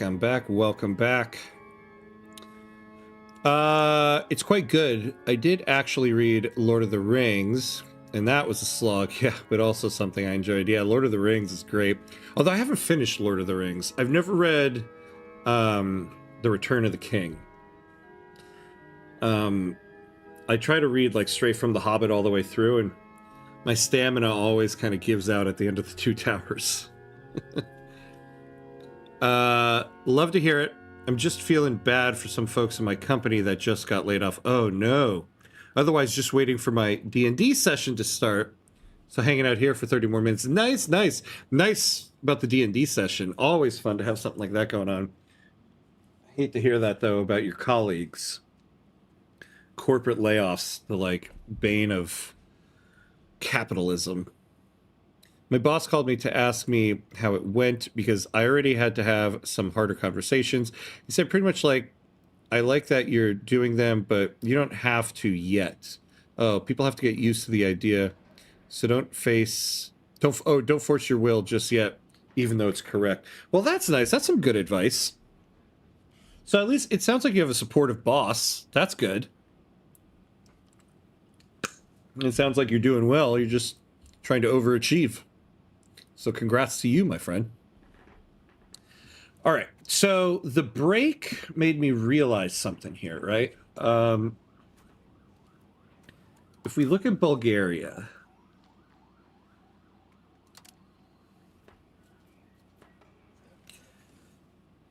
yeah, so they are an Orthodox country, as is Byzantium. But of course, the Ottomans are not. And a problem we might have here is, at the moment,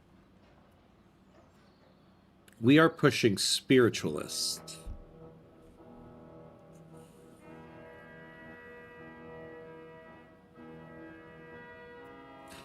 This is the problem we ran into in the Holland run. We're going to get more antagonism when we face people of our same religion. So when we take on Bulgaria and Byzantium, we really need to be pushing humanist.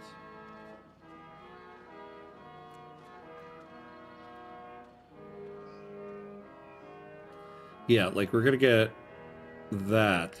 So actually, now would be the time to take on the Ottomans and get this land back. And push them out of here. There's also, like, I think there's one Ottoman location they own somewhere here. So we take this land and get the benefit of less antagonism. And then how the hell did Genoa get all the way down here? And then we start making a big push to switch over to humanist, and then go after the rest, which would be like Bulgaria and Byzantium. That might be the best way to go about this.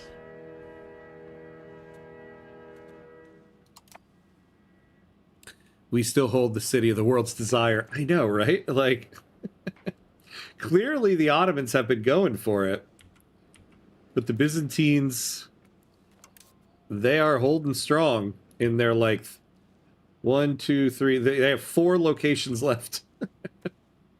Actually, is that just the whole... They have 1 province, is it? Yeah, they hold 1 province. That might be how we do this, though. Problem is... Well, they're pretty strong, but, you know... Again, we can utilize this alliance with Bulgaria before we lose it.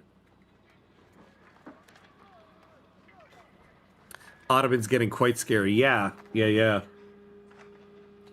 they are. They are becoming the Ottomans, for sure. 5 more years of Mehmet to get Constantinople. Are events like that in the game date-based? Yeah, so they have the rise of the Turks going, and they have until a certain time. Yeah, once we reach 1565, it times out. It doesn't look like, though, they're anywhere near completing this. Now, in terms of our achievement, let me double check here.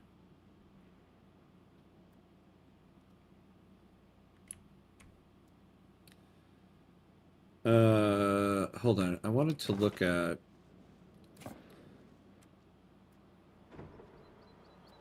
So, Dardanelles... And...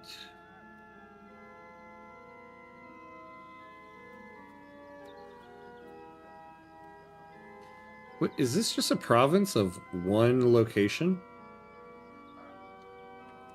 So, Vis and Dardanelles. So...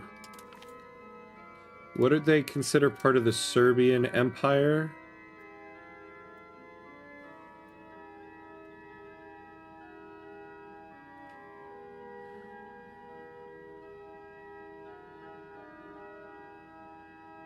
Oh, interesting.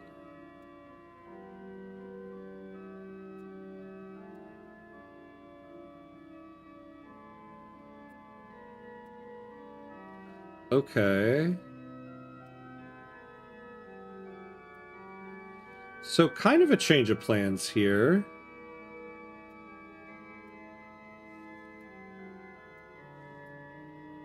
Oh, so I do need this one location.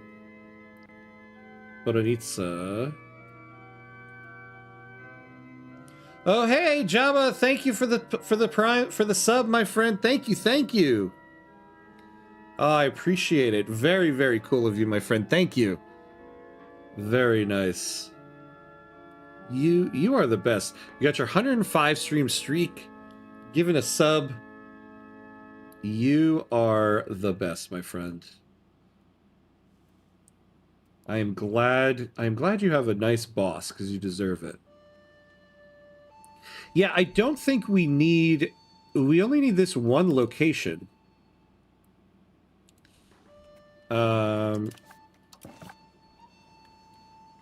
Interesting. So it's funny, we have to hold Constantinople. But we don't need any of these locations. Although I suppose we would need these locations in order to march our armies over there. Yeah, this was the one Ottoman territory I was thinking of. This one we actually do need. So we might still need to go to war with the Ottomans.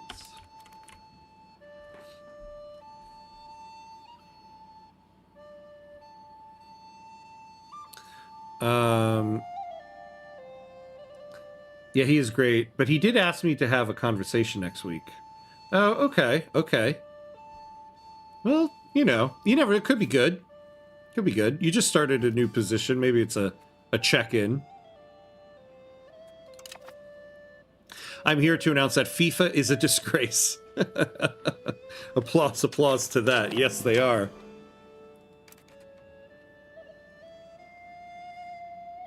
Oh, Egypt is now the military hegemon.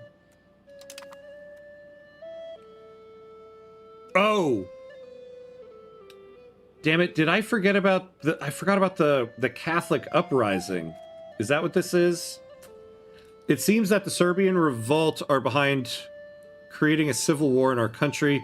Any levies we had from the rebel locations have fled home to join the revolt. Okay, we're gonna have to deal with this now.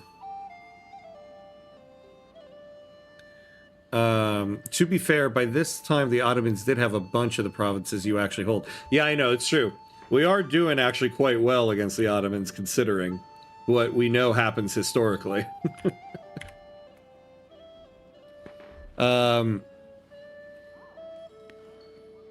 Jarrell, Quansa Jarrell.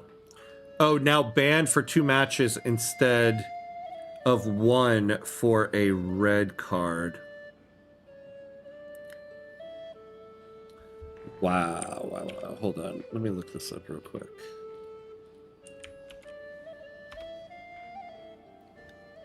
So they extended that guy's red card? That's insane. US gets their red card removed, and ours gets extended by a match, both for serious foul play. That's crazy. I'm actually very surprised by that. That they would do that. Jesus. I know. This whole thing has just become a big farce.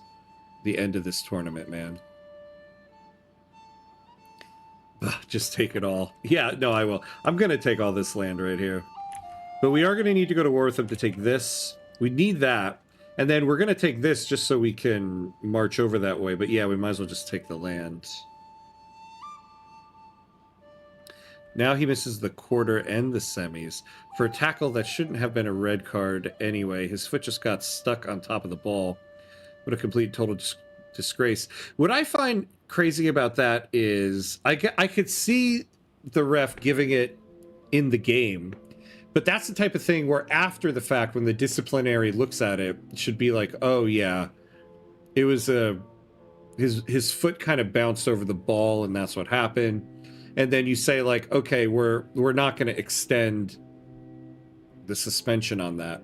I don't understand how a disciplinary committee looks at that and says, oh, we need to extend the suspension. That's insane. There's talk of the EU actually starting to investigate Infantino and the FIFA corruption. Just read about it today. Oh, wow. Didn't know we were football fans here. Maybe I should hang out more. Oh, yeah.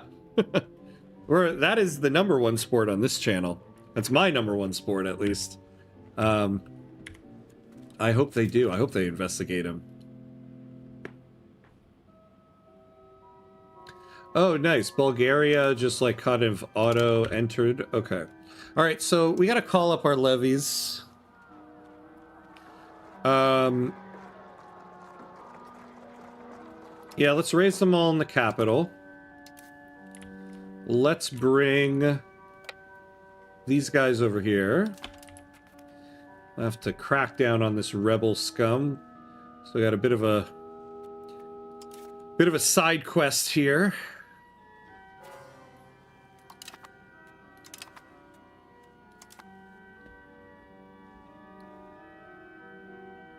Oh, I am a Liverpool FC fan, and Quanza was our boy for a while. Wow. Nah, man. Yeah, my brother is a big Liverpool fan. I can't believe that. I'm sorry, my friend. It's a disgrace. What's the point of extending his red? The match was over days ago. Yeah, what is... First of all, between, like, Balogun and now this guy, like, what is it with making these decisions about reds so late after the match? Like, people are making match plans and stuff like that, like... It just seems arbitrary what they're doing here. And we know it's not arbitrary, but... we know exactly what's behind it. God. And that's the problem. They make a mockery of the tournament with all this nonsense.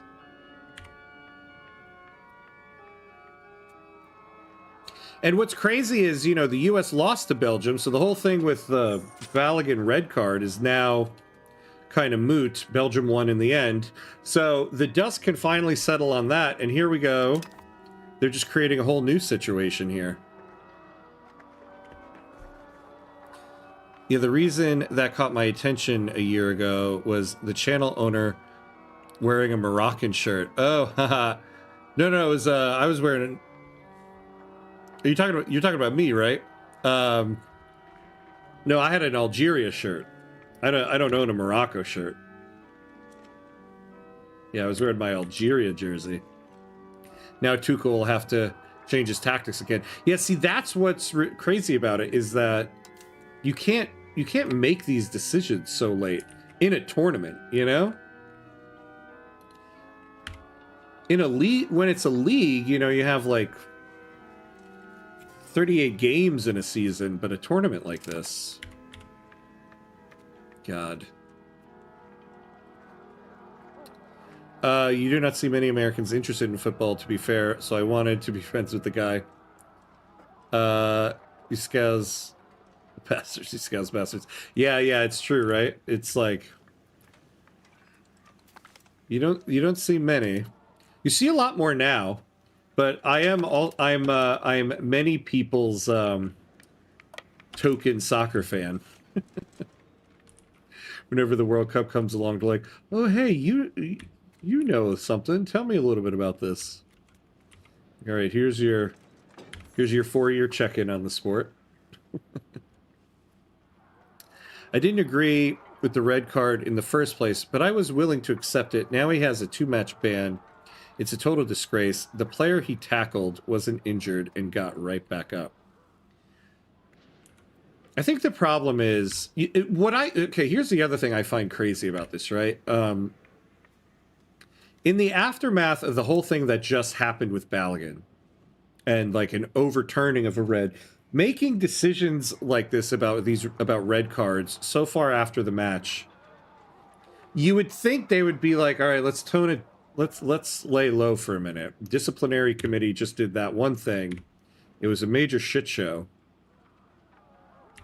You'd think they'd be like, let's not put more fuel on the fire. But no.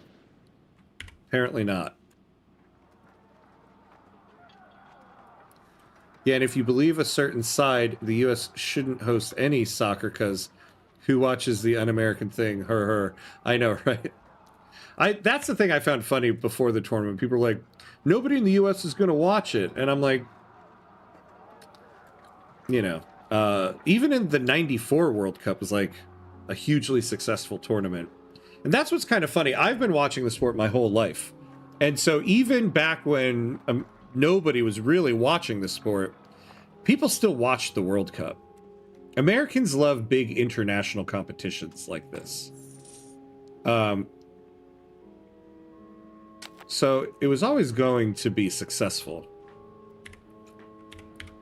Now, how much everybody cares about the results and everything is another thing, but people are still going to watch it and go to it. Well, it isn't about an injury, right? It's about a foul play. But an extension is crazy. Yeah. It is kind of crazy that they would do this. Although, now, I bet Argentina loves it. Because Argentina was getting a lot of heat for that call in the game against Egypt. I feel like they took a little bit of heat off of the U.S. since the U.S. lost and then that happened. Now everything's going to be about this red card extension on England. I feel like Messi is like, all right. Way more American football soccer fans these days than even 5 or so years ago. Absolutely, yeah. When I was a kid, people used to make fun of me for watching the sport. You know, they'd be like, why do you watch that? Blah, blah, blah, blah, blah, blah. Now those same people are suddenly diehard fans of some European team and sometimes try to lecture me about the sport. Those same people that made fun of me for liking the sport when I was in high school are now big Manchester City fans. Because that's the way. Yeah, and even the foul play is very on the line. His leg got stuck on top of the ball. It was clearly accidental. It had no intention of malice. Yeah, like... I think the thing... Wait, what's happening right here?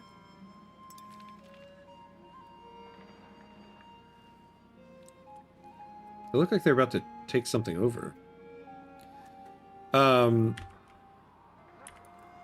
Like, this is clearly affecting results, which I think is what is so frustrating. Plus, Americans are really fun people when they're not right-wing lunatics. Yeah, I was loving all of the... There's a lot of stuff on social media of people from other countries coming here and being like, wow, I did not know Americans were so friendly. Everybody just talks about, you know, they had this one impression. I did kind of enjoy seeing that stuff on social media.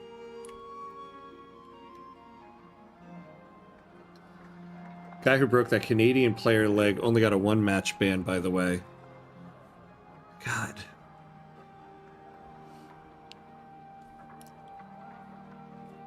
I think the thing that's just so once again, that is so frustrating, is that FIFA is just... We all know they're corrupt. And yet, it's like there's nothing we can really do. They have this stranglehold on the sport, which is the World Cup. Why would anyone turn down an excuse for beer and a friendly fist fight? Yeah, exactly.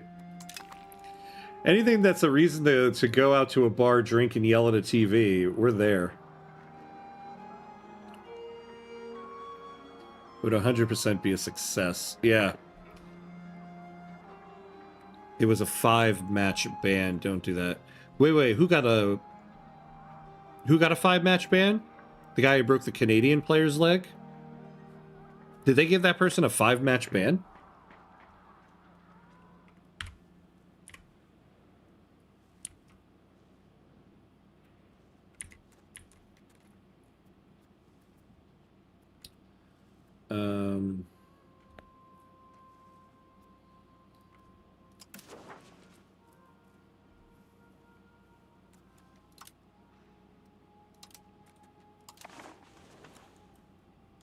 Oh, it was a 5-match ban for Madibo. Oh, okay.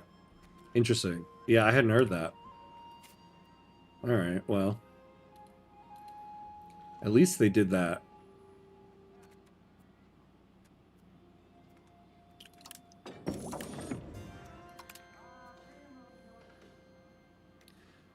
Oh, yes. Extra tax efficiency. We're up to +8 now, which is nice.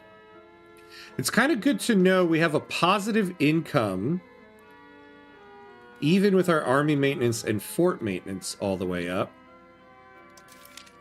Oh, and we actually can build the heavy cavalry here.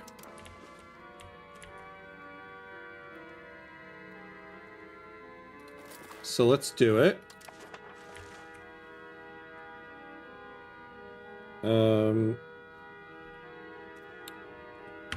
I would like to build one more of those guys.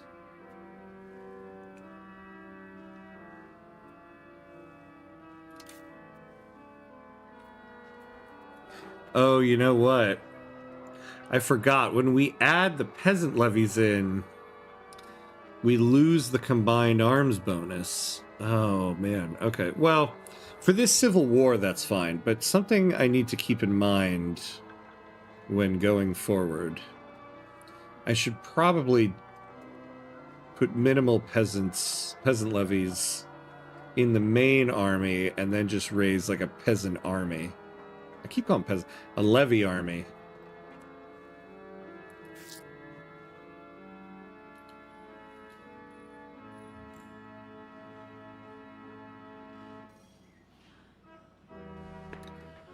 All right. Let's bump it up to 4 once again. Oh, nice. Bulgaria took the rest of our land over there. So we just have this area, and that area. You know what I'm going to do? I'm going to split this up.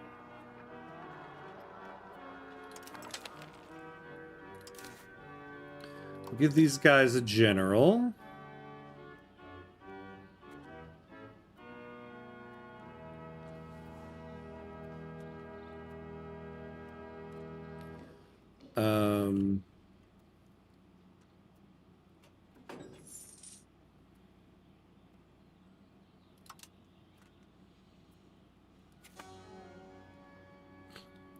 Corrupt. Okay. Alright, yeah, we'll put this guy there.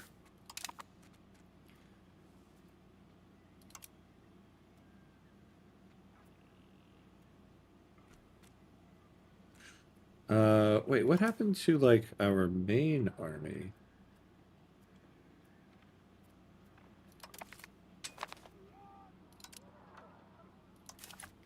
Alright, now you start going... Well, actually, no, you go down here. Because once we take this, we'll probably get this on, like, auto, whatever. Did they change it so you just get the land back when they revolt. No more sue for peace. Yeah. When there's a revolt, there's no more like peace deals or anything like that. Once you take over a location, it just gets kind of integrated back into your land. And so the way you win the revolt is just by taking all the land back. Members of an Albanian tribe from Drac, faced with tribal conflicts and poor opportunities, have chosen to leave Albania in hopes of finding a better future. Not much is known about their current whereabouts, but rumors are that they are trying to settle in Thessaly. Thessaly. Within Stomion. Let us see if they find the peace they so desperately crave. Sounds good.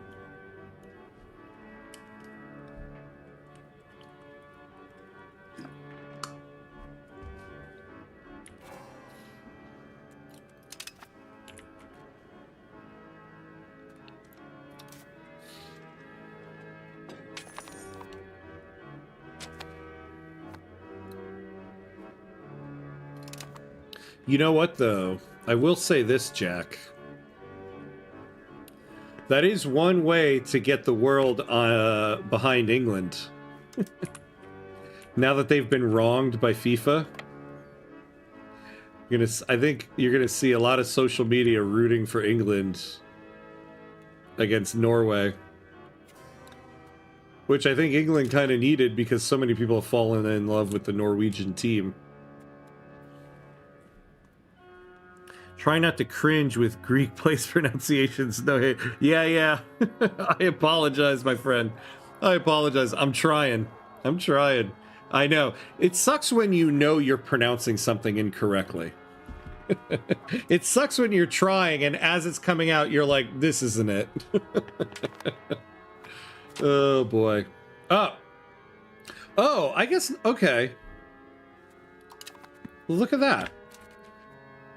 So, DeWolfie, I guess I was wrong. I guess you could sue for peace. Yeah, I feel like in the past, you needed to take all the locations and then that ended the war.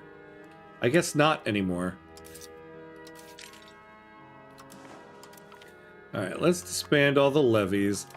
Let's get back to business. Everybody go back to... Where's that place? Yeah, over here.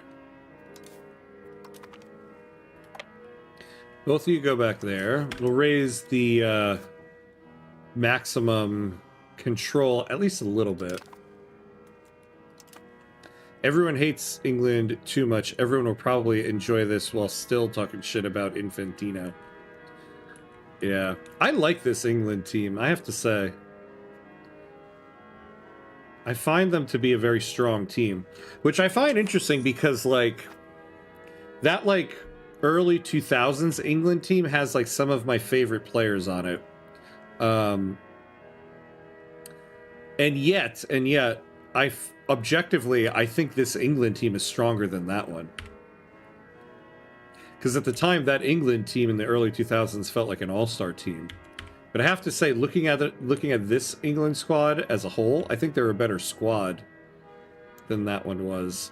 I would really love to see an England-France matchup, which would be a final.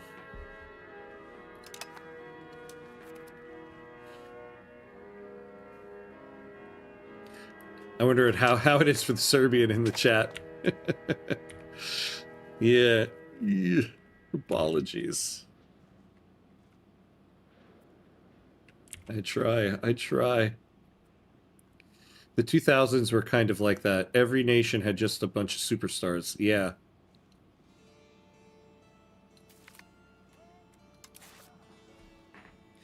Yeah, a lot of the teams are like that.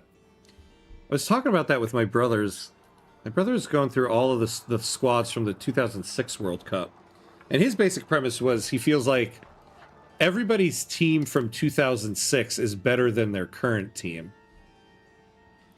And I agreed with it for the most part, but I actually think this current French team is better than the 2006 French team.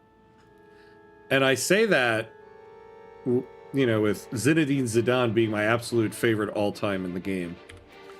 Zidane is the best player, but overall squad, I think this French team is better than 2006. But yet, a lot of the other teams, it is true their 2006 counterpart was a little bit better than they are now.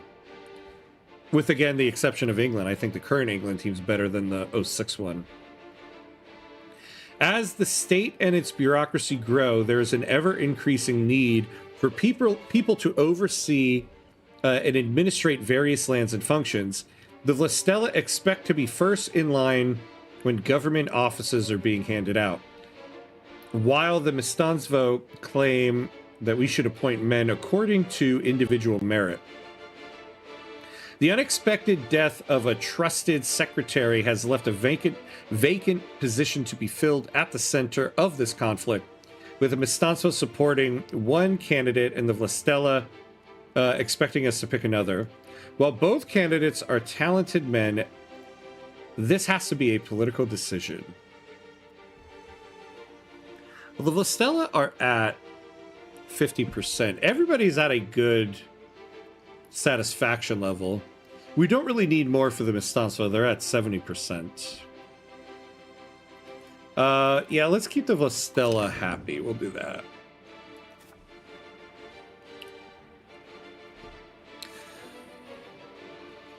All right, people are gathering for my D&D campaign. Loved my 30 minutes. I'll try to hang out more. Yes, yes. Good to hang out with you, my friend. Good to hang out with you.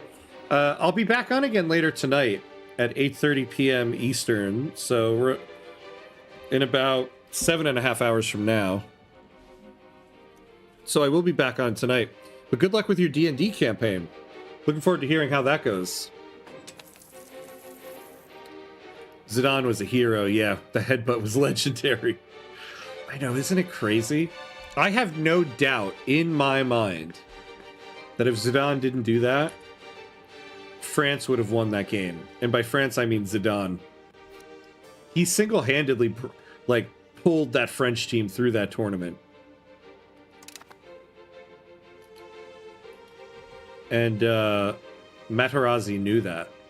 Materazzi knew the person I need to get off this field is Zidane. It's just so sad.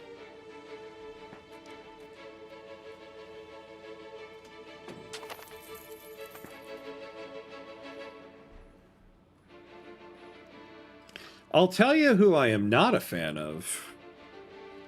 Zidane's son, Luka. As an Algerian, now that the tournament is over, I think it's safe to say Luka Zidane sucks. I can't believe that coach went with Luka Zidane, and his backup was a player he convinced to come out of retirement. I have no doubt in my mind that whoever the best goalie in the Algerian league is better than Luka Zidane. I don't know who they are. I've never seen them play. But I'm just going to go out on a limb and assume the best goalie in the Algerian league is better than Luka Zidane and that guy they brought out of retirement.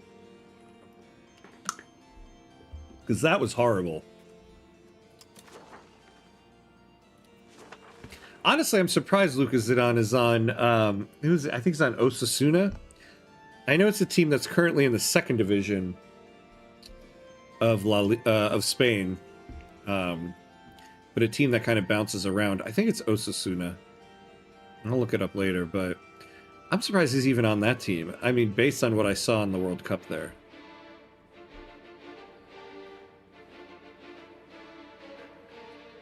Develop the interior. Okay, urban buildings, construction efficiency while this is debated. We got some development in the capital. We move towards land, so not so bad. Develop common food stores. Ooh. Yes, the parish waypoints. I do like this. Get some proximity going.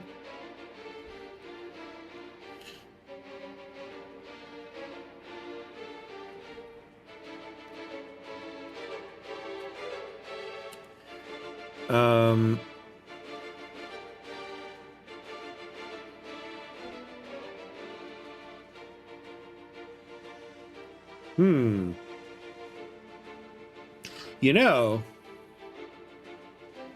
we could go for this and get this added antagonism decay and start our war with the Ottomans. Problem is, I don't think we have a good casus belli on them yet. Well, and by that I mean we don't have one.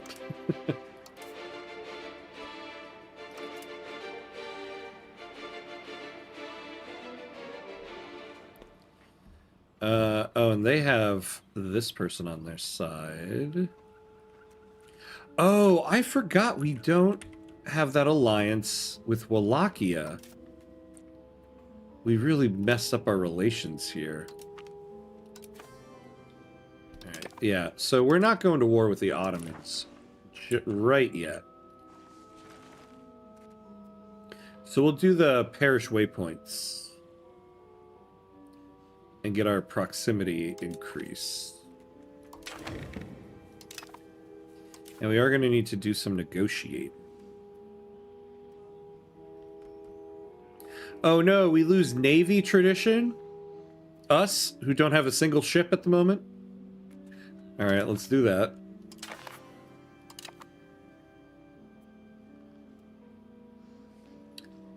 Outward. No, we don't want that.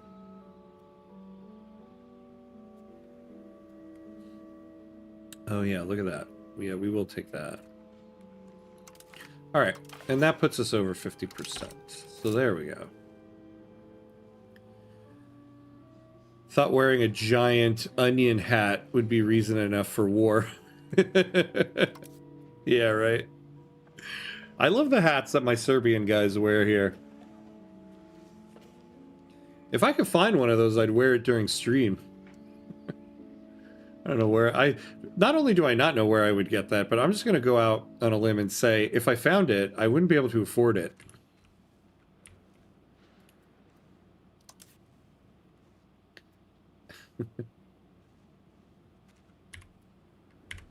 Now, why is it... It's saying they have 34,000 levies. Oh, all right, we have some stuff here. By stuff, I mean espionage points.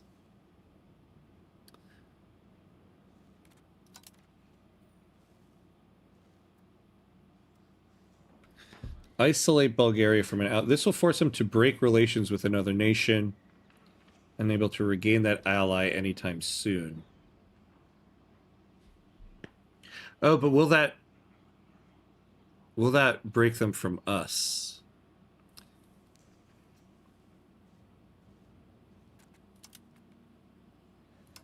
Yeah, no, for right now. Oh, I can't.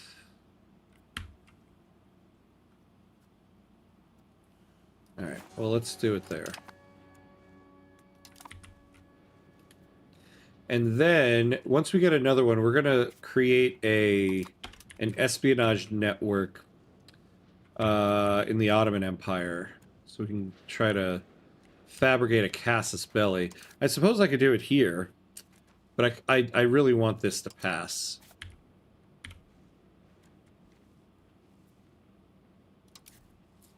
Oh, and we have the heavy cavalry. So we have more combined arms bonus.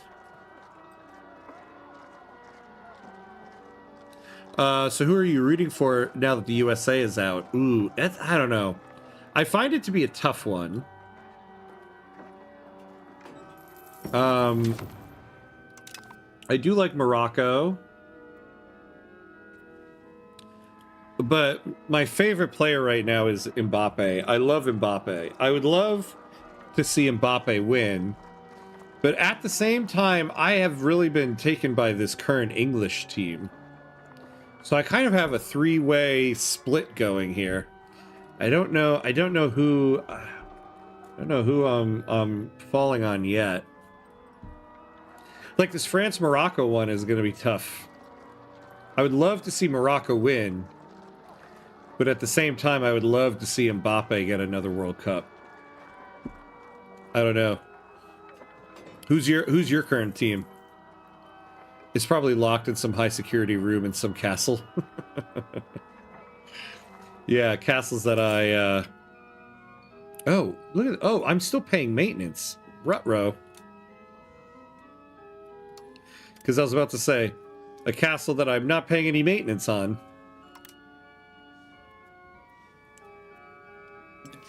Oh, man. Ooh, look at that diplomatic spending. We don't quite need that much.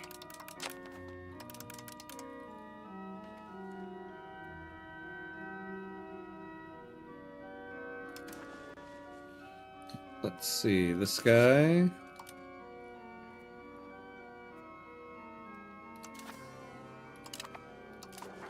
We'll do that.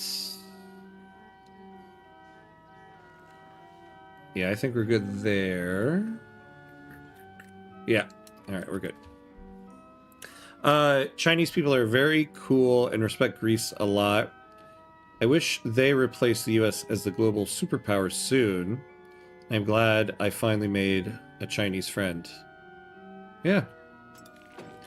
I mean, all of the world powers are not without issues. A lot of human rights violations in China, but as an American, we're not one to speak either. The people of Buthrotan tend to follow a different faith from our own, and the members of the Saber which are responsible for Buthrotan have been accused of representing their interests over those of our own faith. These drastic accusations have damaged the reputation of Buthrotan and hurt support for the current proposal in the Saber. Damn it. All right, we might get another event.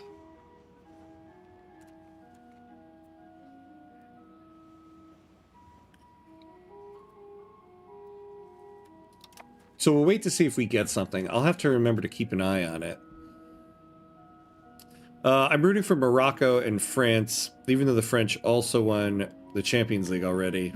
Yeah. But Morocco plays France today, right? That's why I'm saying I'm kind of torn on this one.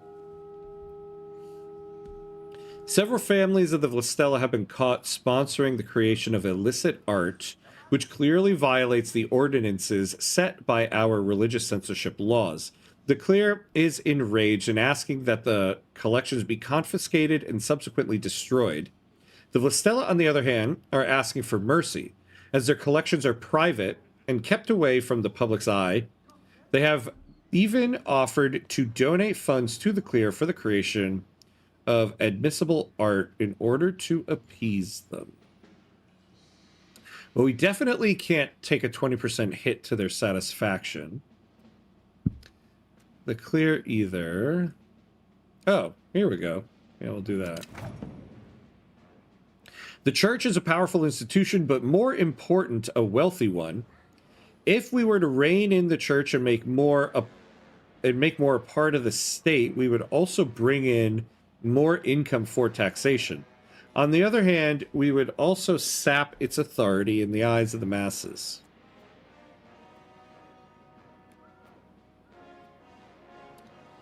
Though that amount of money would be nice. Well, actually, the Clear lose 10. Yeah, no, we will take this. There we go. Well said, Ham. Well said. Yeah. I hope Chinese people learn English and use VPN more to talk to Westerners. we can build a beautiful communication. USA, China, and the European Union are the 3 and only giant economic areas. Yeah, this is true. This is true. Well, and Russia, I would imagine, right? Although I guess, I mean, the Russian I was about to say, I don't know what the Russian economy technically would be at the moment, but it would still be a major economy, I would think, right?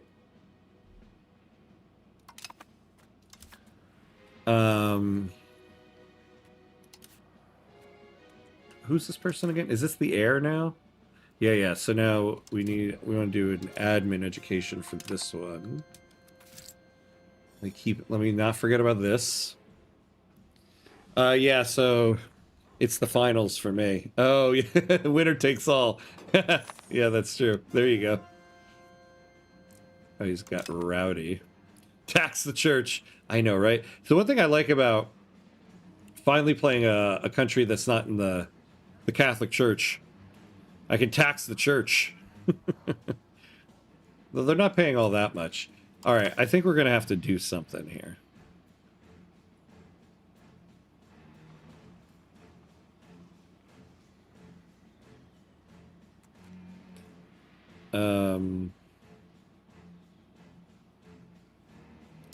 Let's do that one.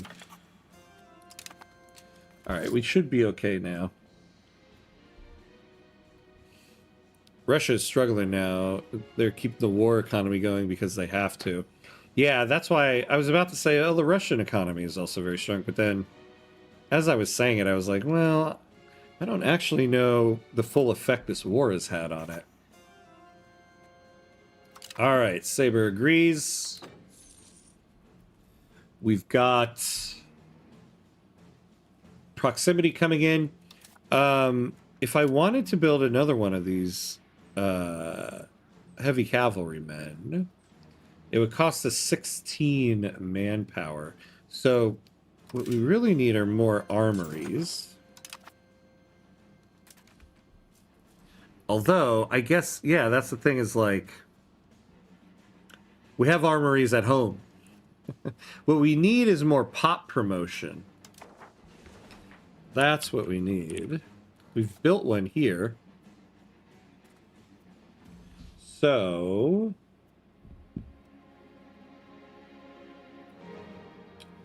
we're encouraging plutocracy. If I took that guy off of that, what would that put us at? Okay. Because I need people to hire up. We're going to take it off of this. It is going to significantly slow down our move towards plutocracy, but at least we'll keep moving towards plutocracy and not start losing it. So let's do this. We're going to encourage urbanization here in Kosovo, and it'll increase the pop promotion speed here.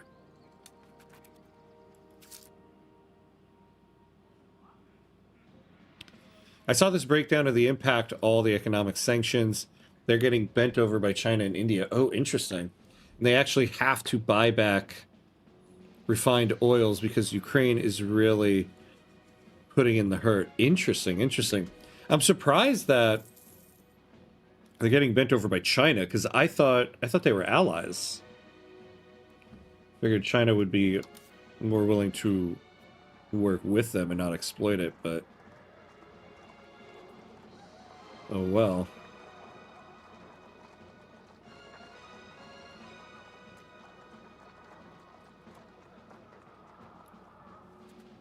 Yeah, look at that. We were at plus 12 before. Now we're at plus 13. That's probably due to the hiring here.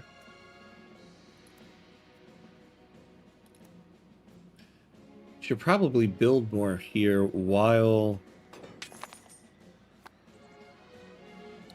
we're doing the urbanization thing. They are allies. Yeah. Yeah, kind of like how we're allies with Bulgaria right now, right? Oh, we can do 4 more buildings here. Do we still need more? We need paper. What about books? No, we're good on books. So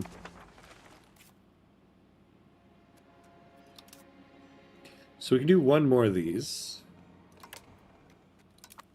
We'll do that, and then here in Peck.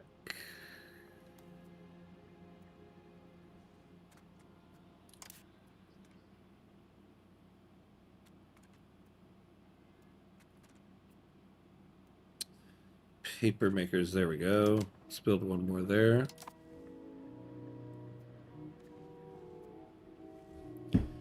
There are no there are no allies, Ham. We are allies with the Americans 70 plus years, and I have very little positive to say. Don't get me started on that. Yeah. I know, I guess that's the thing. When it comes to international relations and diplomacy, there are only allies and not allies. Unfortunately.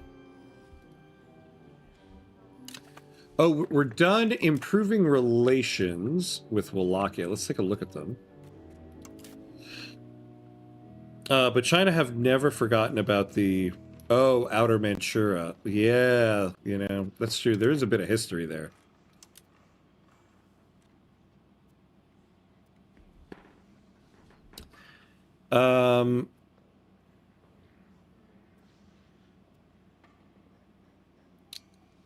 Yeah, they still have a poor opinion of us.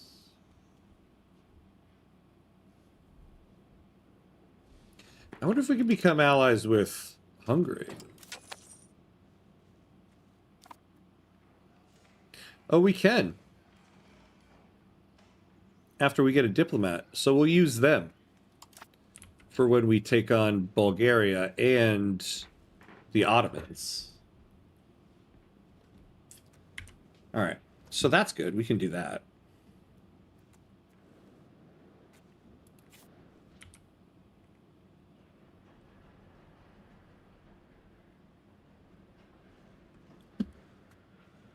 Alrighty, Roo. Look at this. Look at this. We're almost up to 16. That's nice.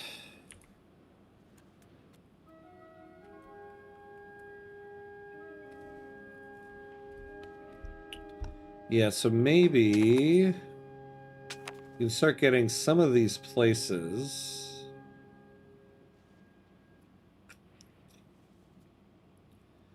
Yeah. So after we're done promoting urbanization in Kosovo, we'll take a look at these places and see who has the higher control, and then put that down there so that they can higher up and shorten this list here.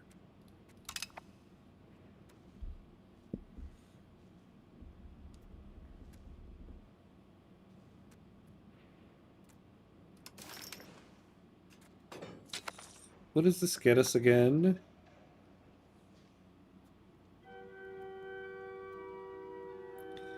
Oh, yeah, so we can do all this stuff. Oh, we can get added manpower. Yeah, let's do this. Oh, no. Forgot, that's going to cost us 81 ducats. I actually don't care about it that much. Yeah, because we're at 264. I would like to build one more, or higher. One more heavy cavalry men here. So we need to get to 459.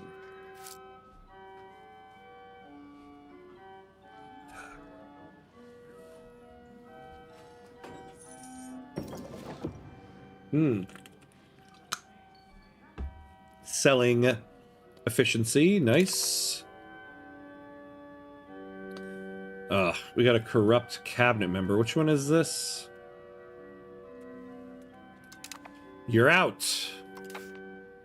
You're out of the club, my friend.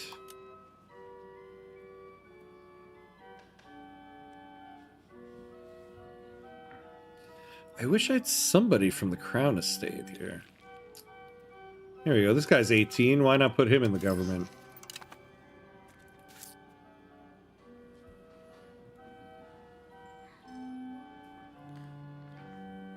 So this will put me at 400.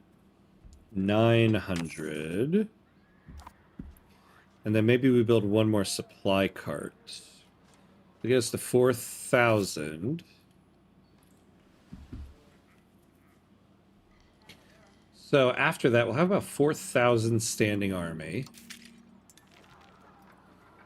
We have 15,000 levies.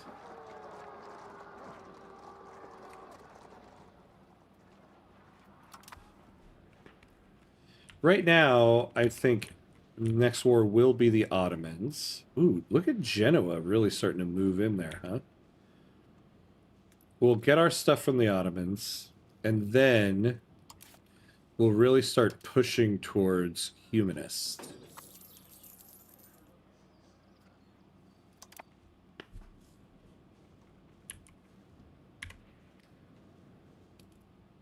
And who's their overlord again? Oh, yes, Sicily. Okay.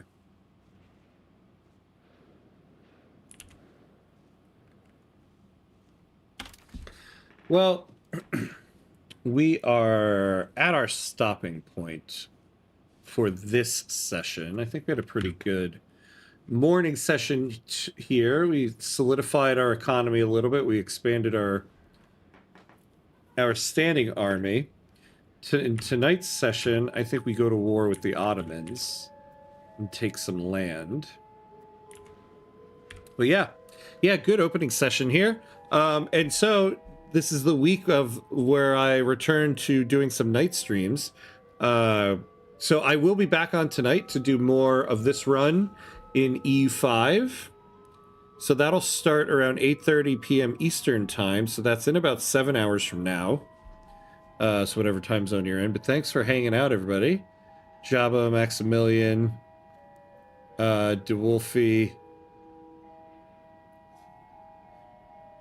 And, oh yeah, Underscroll had to go. Yeah. So thanks for hanging out, everybody. And everybody else watching as well. Thank you.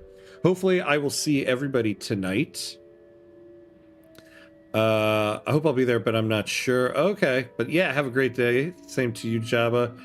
Yeah, Max, bye to you as well. Thank you. Oh, hold on. Let me see who's on here. Oh, my guy Swole Joel is doing a run here. So, yeah, if you're on Twitch, stick around. We're going to raid into my friend Swole Joel, who's playing some EU5. If you're on YouTube, this will be a goodbye. If you're on Twitch, stick around for the raid. Thank you for watching, though, everybody. Hopefully I'll see everyone again tonight. And as always, be awesome, my friends. I'll see you on the other side of the raid.